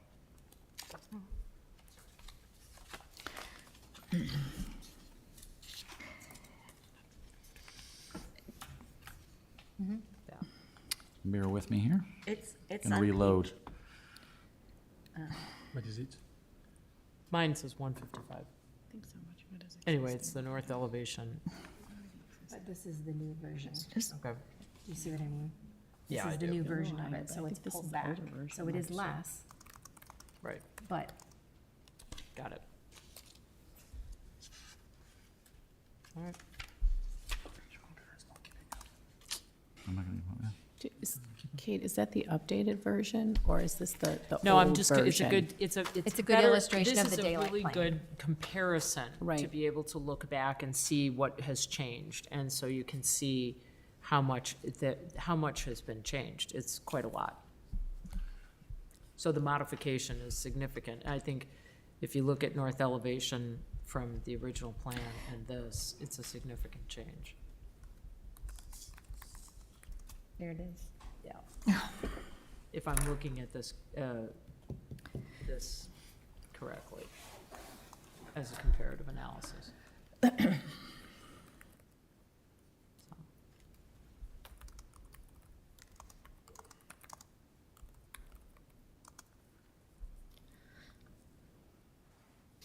Is that the drawing you're referring to, Trustee Brianna? Yep. that is the Yep. April elevations reviewed by the PCZBA. Right, and so now it looks completely different. So that was what the point I think we were getting at, is this is not, the proposal today does not look like this anymore. So therein lies the difference in terms of the improvement. And just to be clear too, that Responsive. Yeah. It was the property line, correct? Yeah. the way the calculation works within the code, it works based off the setback, and you can see that this area, the foundation and the first floor will remain. This is where the new shed dormer is going to be. So the idea that it will follow closely, it'll still be an encroachment, right? That Yeah. certainly exists. Right, to a degree that's significantly different than it was, which is all that's what I was getting at, so that answers this- the question. In the second story, yes. Yep. Yep. Thank you. And thank you for your patience for everybody for downloading the document again. Thank you. So Takes a long time to download. I understand there are no more questions on the board, and I understand there are no more public comments, correct? Yes. And so moving on to, I understand also this is a roll call vote because of the different issues we had on this ordinance. So clerk, please call the roll. Trustee Brienne. Aye. Trustee Fisher. Aye. Trustee Markey. Aye. Trustee Ryder. Aye. Trustee Inkman. Aye. Congratulations. Next item is item number 15, a continuation of the same property. Again, this is the an ordinance designating the building located at 500 East North Avenue as a Lake Bluff Historic Landmark. Is there a motion to approve this ordinance? So moved. Second. Thank you. This is the second of two agenda items concerning 500 East North Avenue again. On May 2022, the village received an application to designate the single-family residence located at 500 East North Avenue as a historic landmark. This application was submitted by the property owners, Michael and Patricia Reedy. The applicant filed their landmark nomination following a variation request considered by the Village Joint Plan Commission and Zoning Board of Appeals at its April meeting.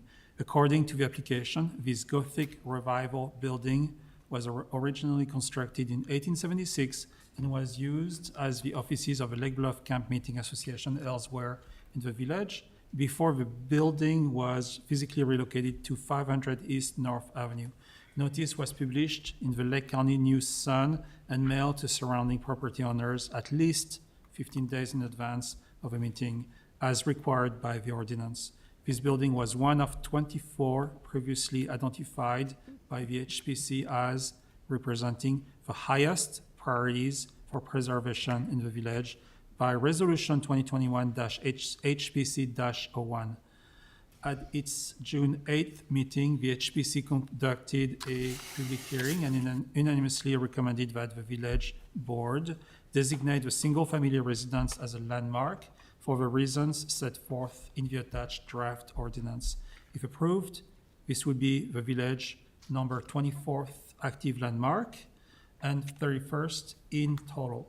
In addition, during the pendency of a landmark application, the residence is subject to an advisory review by the HPC before a building permit can be issued for any proposed change. And in this case, the work that is the subject of the application variation request. The HPC unanimously concluded its advisory review at the same meeting. The village board approved first reading of the ordinance at its July 11th meeting and deferred final action at its July 25th meeting at the request of the applicant. Are there any questions on this designation of public landmark, historic landmark? I see no questions. Do we have a public comment? Yes. Public comment? I think it would be appropriate also to ask for if there are any public comments in the room or online. And I see none. And I believe this is a roll call vote as well. Clerk, please call the roll. Trustee Fisher? Aye. Trustee Markey? Aye. Trustee Ryder? Aye. Trustee Inkeman? Aye. Trustee Brian? Aye. Congratulations.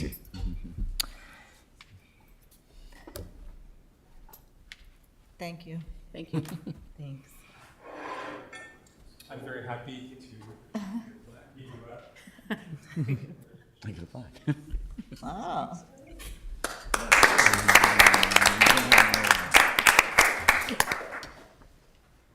Thank you for all your work. Yeah. Is this going to be conforming to a structure we will fix that? Yes. No, Place that into the encroachment, right? right on the side. Too soon? Sorry. I thought it was- Next item is item number 16. An ordinance granting a variation from the village's accessory structure setback at 305 East Scranton Avenue. Is there a motion to approve this ordinance? So moved? Thank you. Second.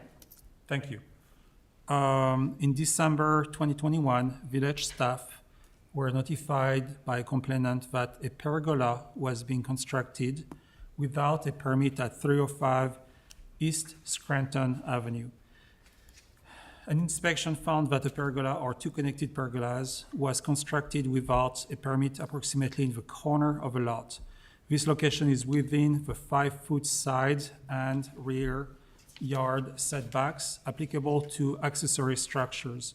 Following meetings between staff and the property owners, Joseph and Alexandra Peck, On March 28th, 2022, the applicant submitted a request for zoning relief to retroactively authorize the pergola. In their application, the applicant asserts that the pergola is necessary for the applicant to protect their children and visitors from falling black walnuts being dropped by a tree located in the lot abutting theirs from the rear. At its June 15 meeting, the PCZBA conducted a public hearing and unanimously recommended that the village board grant the requested relief with a number of special conditions shown in the attached draft ordinance.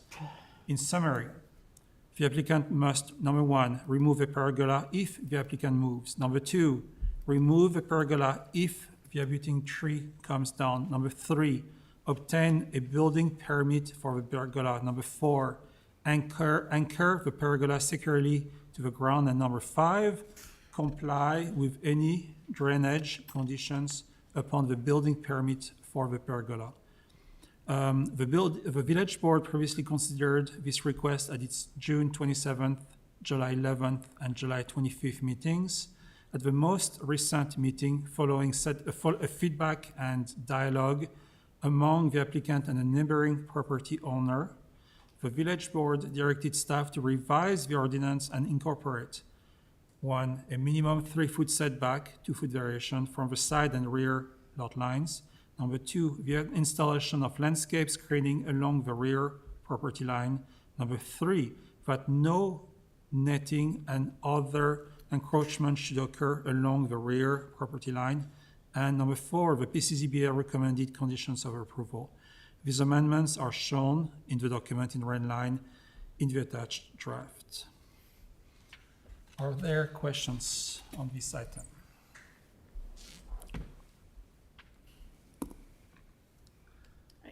I would just like to thank, you guys don't have to come, no.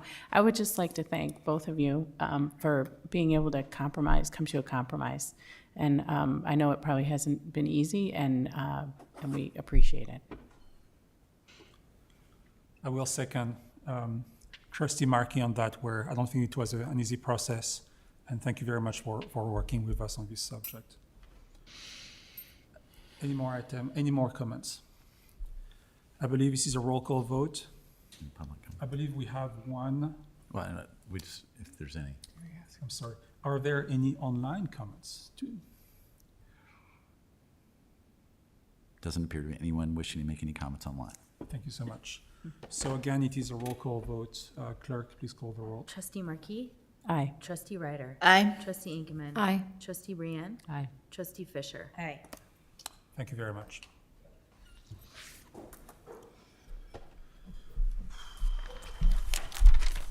And now we resume the normal order of a meeting. Next is our 7A. village finance report.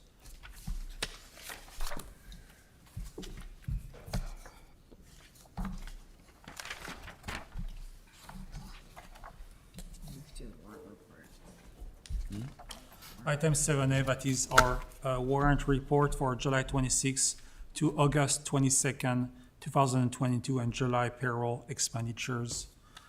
Is there a motion to approve the warrant report? So moved. Thank you. A second. Second. Thank you. As a summary of background and reason for request, expenditure of village funds for payments of invoices in the amount of $404,634.76 for July 26 to August 8th, 2022, and expenditure of village funds for payment of invoices in the amount of $577,766.42 for August 9 to August 22nd, 2022. And expenditure of village fund for payment of payroll in the amount of $325,426.20 for July 2022, for a total expenditures of $1,307,827.38. Two documents are attached: the warrant report for July 26 to August 8th, 2022, in the amount of $404,634.76, and the warrant report for August 9th to August 22nd in the amount of $577,766.42. And again, the invoice register report shows checks with a status of open or paid. All checks with a status of open are computer-generated checks for the board final approval. Checks with a status of paid are manual checks processed. Are there any comments in the room? I just wanted to comment, at the earlier Finance Committee meeting, Bettina was in attendance, and everyone who is present at today's meeting was also present at that meeting. And we had the opportunity to ask any questions. At that time, there were no questions, and so Bettina made herself available, but we had no questions at that time. Thank you. And I believe that we do not have an addressed question at this time on both warrant reports. You can ask if there's any public comment as well. Do we have any public comments, Mr. Rubin? No, sir. Thank you. It is a roll call vote. Clerk, please call the roll. Trustee Ryder. Aye. Trustee Inkeman. Aye. Trustee Brienne. Aye. Trustee Fisher. Aye. Trustee Markey. Aye. Thank you very much. Next is our item 7B, that is our July 2022 finance report.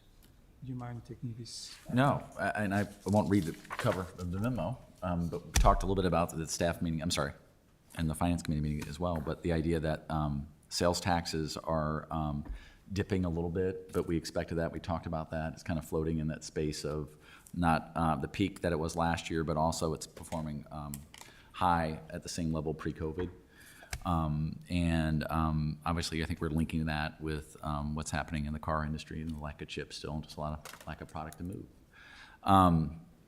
And then I think interestingly as well, the food and beverage taxes continue to perform at a high level, at all-time levels, and so that's a good note, and that's really kind of the highlights of the report. Just, I didn't plan on asking this question, but it seemed like sales tax and home rule kind of did a little flippity-flop. Is that, they weren't quite in sync, and home rule was a little higher? Was it that portion, or that's not a fair question to ask on the fly? Well, I think why did I it's- ask that? But that's a good thing that Yeah. home rule was up. It is, and I think that's the idea of also the inflation, right?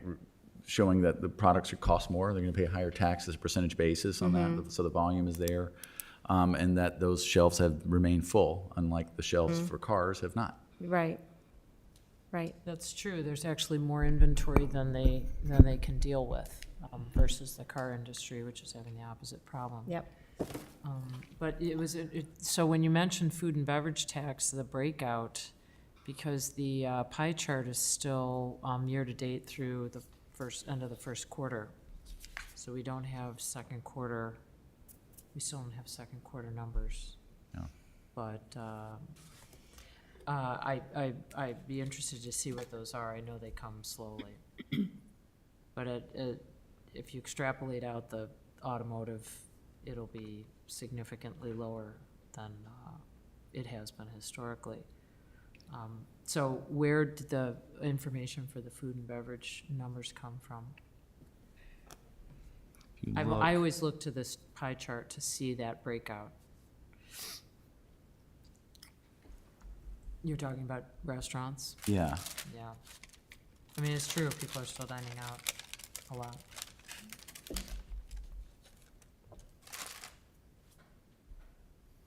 You look at the page 59 in the packet, has the bottom of that, has it broken out by sector. And the food there is on a pace to perform. Oh, you're better. doing the same thing I'm doing. Yeah, You're yeah. saying that Yeah. that first quarter pace is, if you look at Trending it, in the right direction, yeah. got it, versus that's exactly, Yeah. yeah, so they're a scissors, right, Barbara? Sure. Having not thought out the analogy, it sounds good. No, the accounting term, a scissors are going in the opposite directions. So, anyway, we'll hope for better automotive news, maybe in 2023. So thank you. I forgot to ask for a motion for this item. Is there a motion to approve this financial report? Oh, for the finance report, so moved.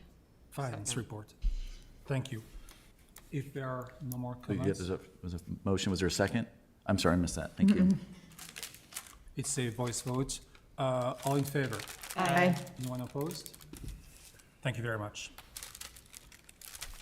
Item number 8 is the village administrator's report. I believe that you have a report for us tonight. Slight theme tonight, trees, right? We're doing some tree talk. Yes. Good news, the village received some early information regarding the 2020 Chicago tree survey. When you look at the greater region, I think Lake Bluff continue, I don't know if we are actually on the medal stand for gold, but we certainly are, we're medaling. And so I think it's a really interesting report. Obviously, it's not the perfect data, but it's a really good comparative metric for where we sit in the metro region with regards to canopy cover and diversification of species, and all that feeds into the upcoming item dealing with the village's tree maintenance program and maintaining the quality urban forest that we have and continue to diversify that. As the report outlines, we're trying to avoid overplanting any one specific species. I think it's interesting to look at the great number of oaks that we have, but also they're applauding us in one hand, saying great, that you have great, but you got to protect those at the same time. You really shouldn't be any more than 10% of any one specific species. So kind of mixed messages there, but it's one thing to have such a great oak forest remaining, knowing that it's not an easy task to do. So that's all I have. It was just informational. I'm happy to try to answer any questions if there are any. But yeah, overall, the village's canopy actually ticked up a little bit, very, very small amount. I don't know if I guess we can consider that a small victory given that the village went through emerald ash borer in that time frame. So that's all I have. Thank you very much. Next item is item number 13, again about trees, and following past discussions on this board, and I really appreciate this follow-up. It is a resolution authorizing the purchase of Parkway tree maintenance services. Is there a motion to approve this resolution?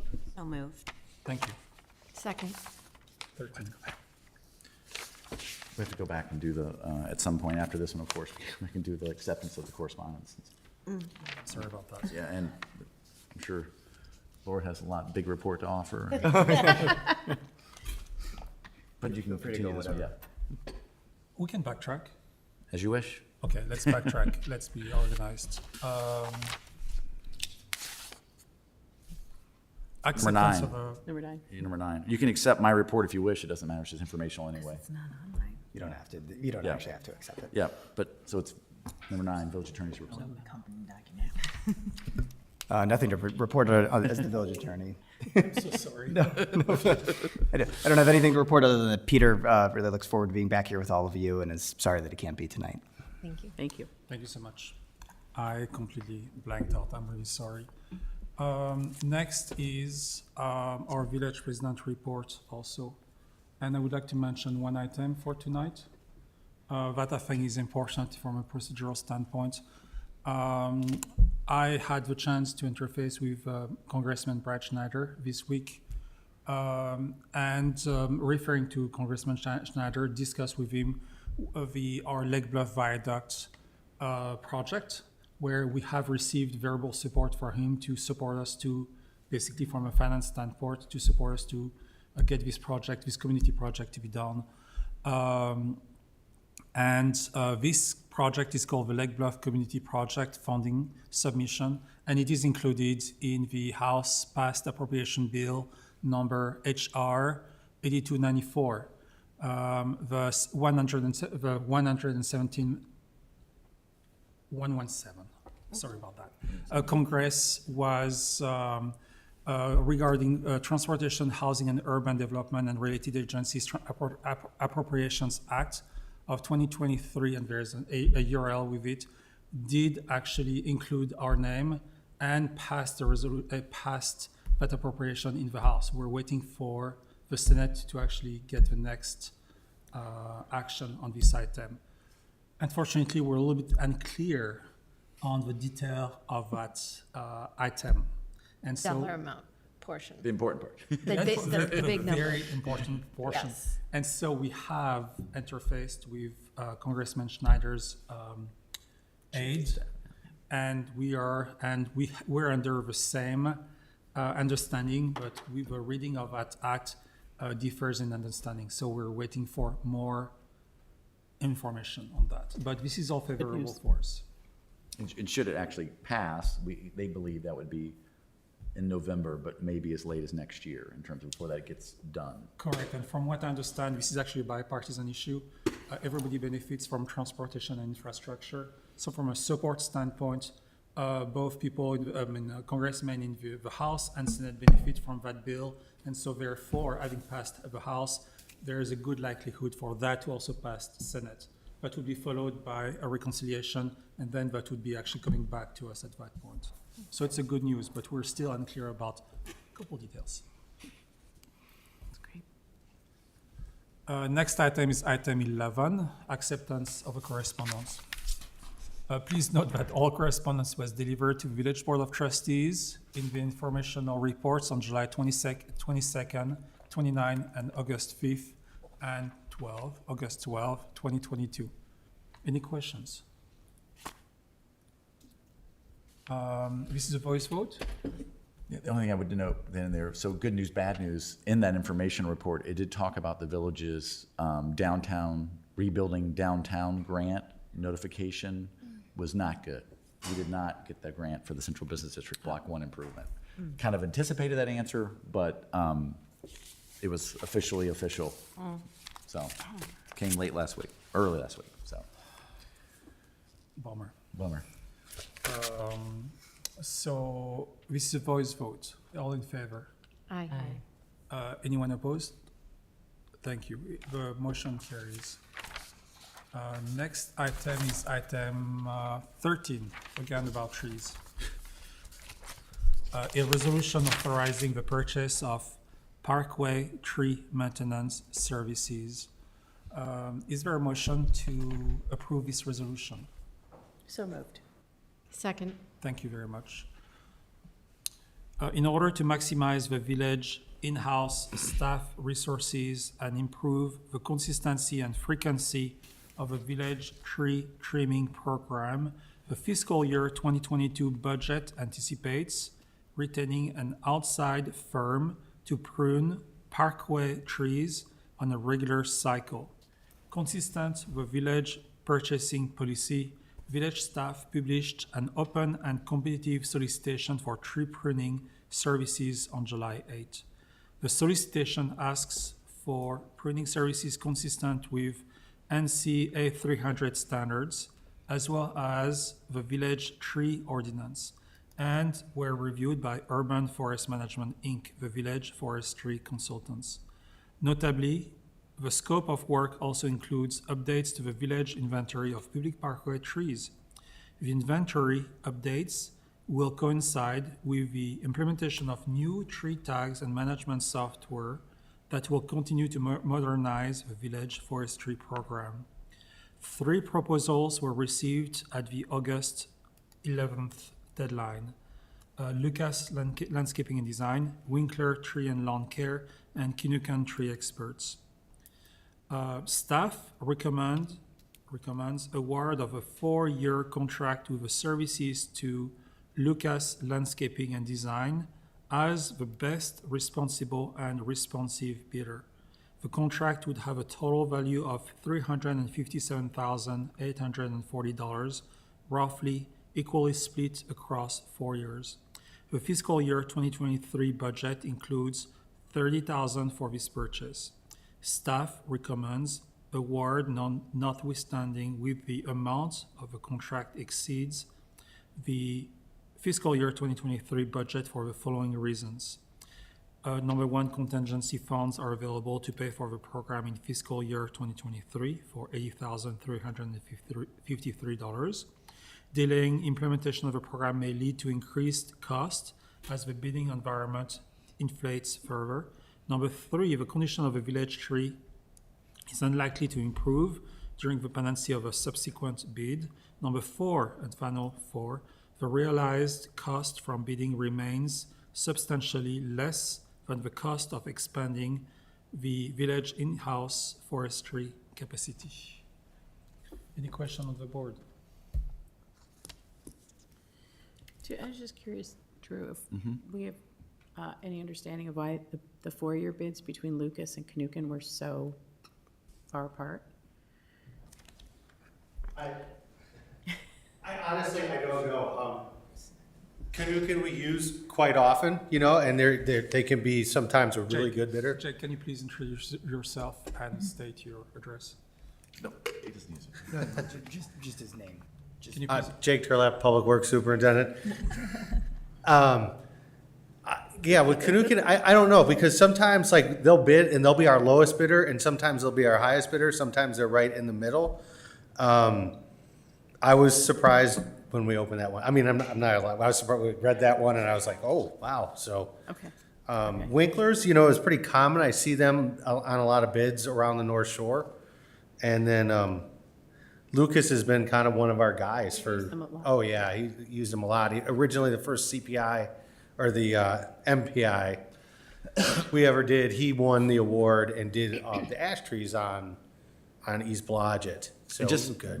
sorry to interrupt you, Jake. So the MPI, for those who don't know what that is a municipal partnering initiative, which was a joint procurement where the village worked with several other, I'll say northern, because it wasn't just North Shore, it was Morton Grove to Yeah, there was a all bunch. Yeah, there was over. a lot of us. We met at But we Bannock banded for that. together to try to do procurement for services and programs and professional services, and were successful for many years.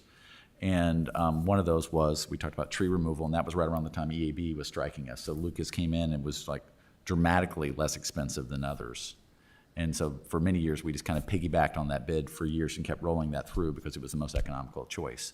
But they have a great reputation. Certainly, we keep on calling on them. They do great work. And we recommend them too. I mean, a lot of residents use them also.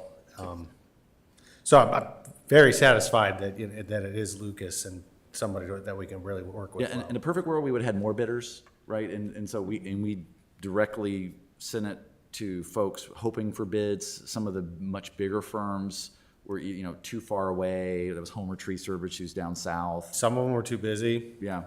Was Davy one of the ones that was too Davey busy? was not interested. No, yeah. Okay. And that's why we bid it in a way so that if somebody felt like they can more efficiently do it in one trip, we give them a choice, right? The idea is, hey, if you want to come through, you can do it in 2 years, or, see if there's economies of scale for that. And this is what we had, and that's the recommendation.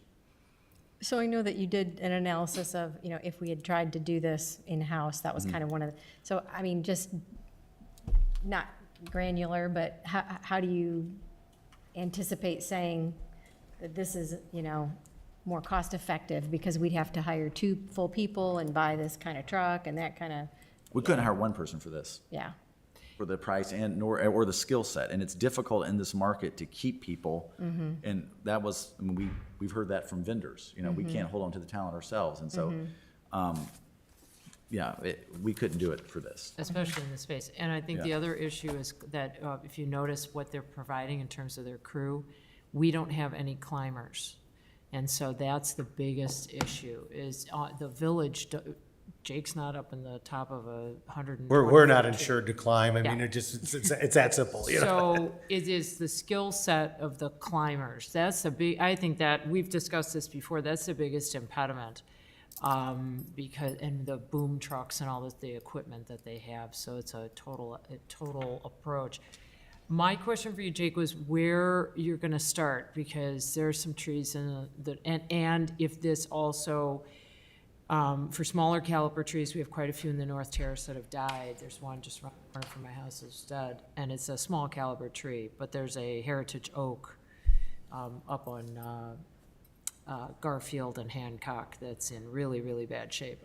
It's a 40 plus. It's probably, if I'm what, 67 inches, wingspan, I can't get my arms around it. It's massive. It's a massive, massive tree.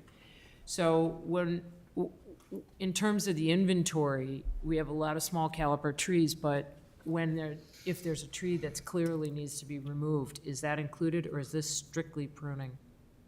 This is pruning. No, so so then they would just say, hey, FYI, this They is, communicate to us, they find something that they say, hey, it'd be more efficient if you removed you this. just take this Yeah. out. And that's in there, then yeah. they would have obviously separate for removal, like I'm afraid this tree is headed for. So that obviously would be totally separate. but I was just curious where you were gonna start, because the terraces are in desperate straits, I think. Well, we do have it broken out into 4 sections, as equal as possible, based on number of trees. We can pick any spot to start. I mean, we haven't gotten to that point yet. We can pick any spot to start. October is when they're supposed to start work, my recollection from the agreement. Well, the Yeah. second, I mean, in all honesty, once we get him to sign the contract, we can start. It's just certain trees he can't trim at this time. And the oaks, you'd wait until January, February, probably? Yeah. I mean, they know what they're doing. They're all over the place. I think this is cool, though, to all of the specificity, especially with regard to the tools. I was happy to see all that, you know, like using clean tools, all that stuff, because that's the difference maker between one company and another, in my view. You don't always get that. Thank you. I have following this comment, I have a totally serious comment that actually made a difference in other communities. And I noticed that, and I knew that, but we're gonna get a new inventory software for our trees and new tags, as you said. So what I've read that I thought was absolutely cool was the ability for residents to actually email those trees. So of course you would receive email, but if I send email to a certain tree, you would know that this is this tree, and people say, well, there's a family of squirrels in there and blah, blah, blah. But you would be able to identify trees and be able to understand what's happening with those trees with specific email addresses. And for these communities that have done that, what has happened, and remember that we're a tree city, people love our trees, people started to write love letters to the trees. And what I thought absolutely great was, well, not only do we know that people like the trees, but we understand how significant the trees are in the life of people. And so where I found it was absolutely amazing. That was, I think, Wall Street Journal or New York Times, one of these two. But the point is, it's a possibility to expand our trees and the importance of our trees to our community. So my question to you is, with that new software, could we open that possibility to our residents? That, I don't know. We'd have to look into that, honestly. I honestly don't know.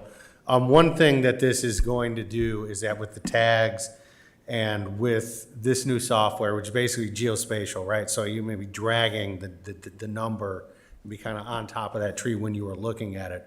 Right now, if you were to look at our tree inventory, it's kind of like, it's in an old Access database. I know how to run it perfectly, and I know exactly what everything is and how it works, but if you were to look at it, or somebody else on the outside, it wouldn't make any sense to them. You know, they're kind of like, what does F1 mean, and what is R2, and why do you have this number and this number? And so this is gonna kind of, and then now, and out on the street, you're gonna walk up and you're gonna see a tag with 3,542 on it.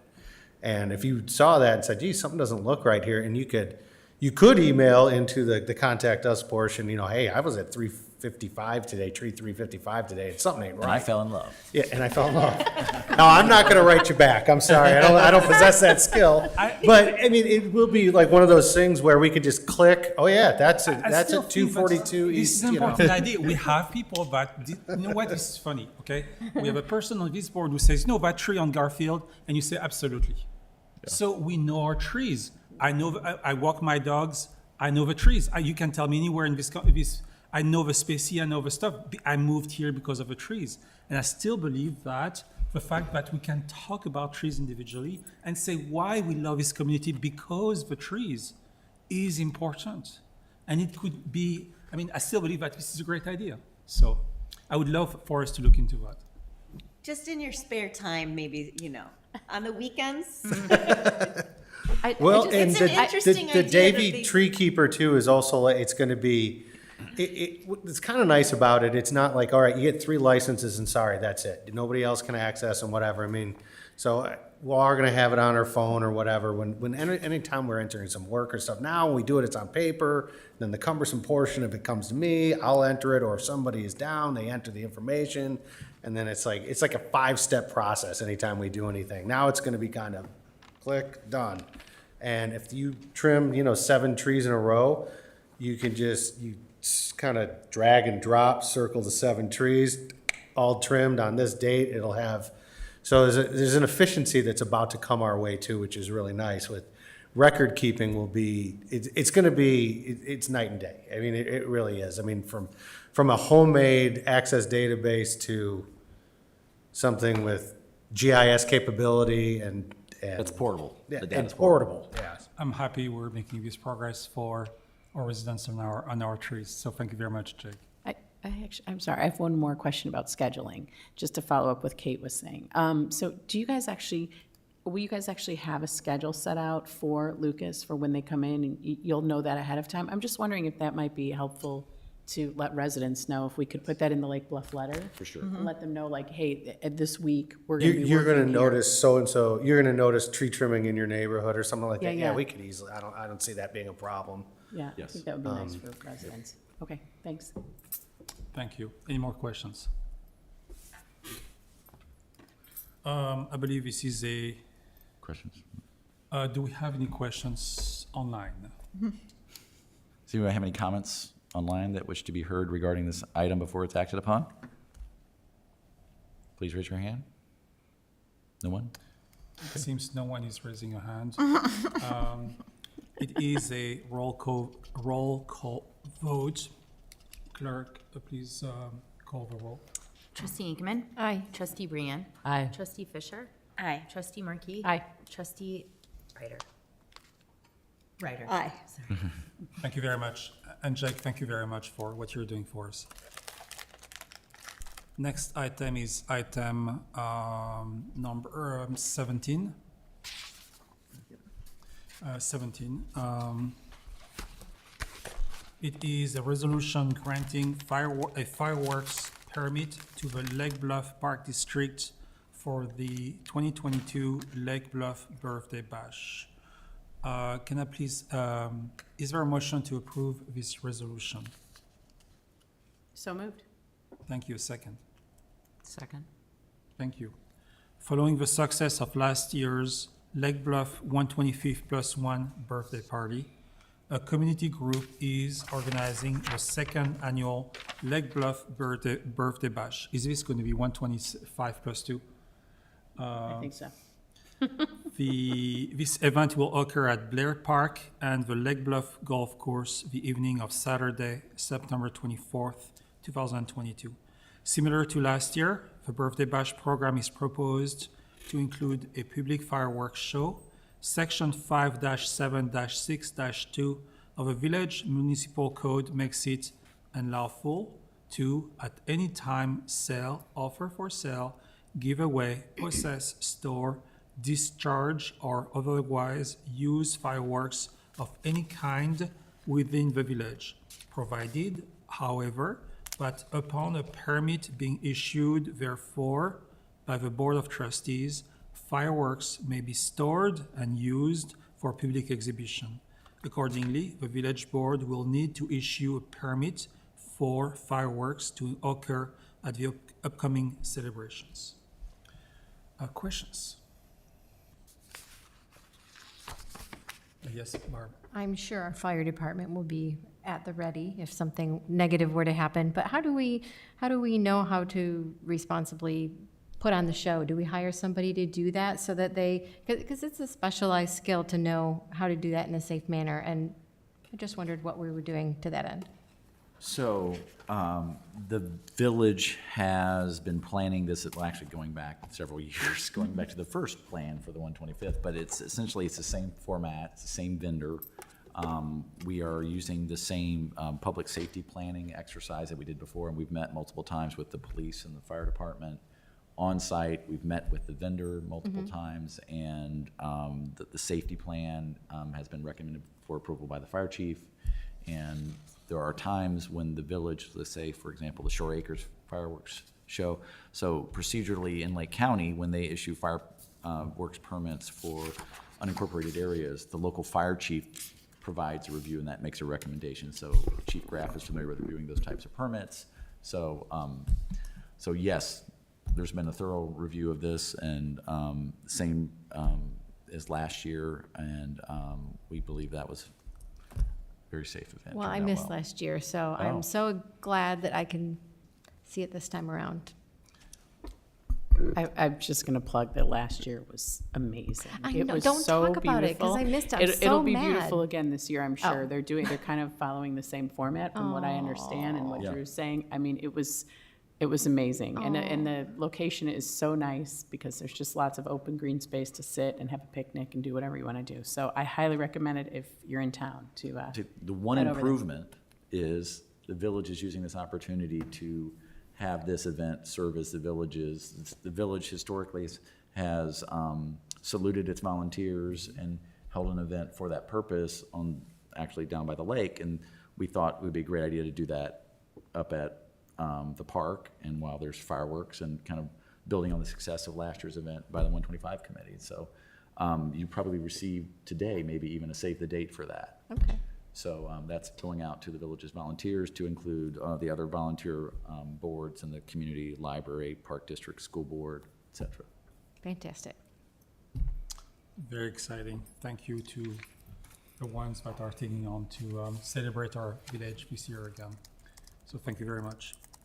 Any more questions before a roll call vote? Clerk, please call the roll. Trustee Brienne? Aye. Trustee Fisher? Aye. Trustee Ryder? Aye. Trustee Markey? Hi. Trustee Ingerman? Aye. Next is item number 18, our trustees' report. Do any trustee wish to make a report tonight? Thank you. I understand that we do not have an executive session tonight. Correct. And so that leads us to item 20, that is our adjournment. Could I please have a motion to adjourn? So moved. Thank you. Second. Second. Thank you. All in favor, say aye. Aye. Opposed? Anyone opposed? Awesome. And we're adjourned, and this concludes this village board meeting. Thank you to anyone in attendance, and have a great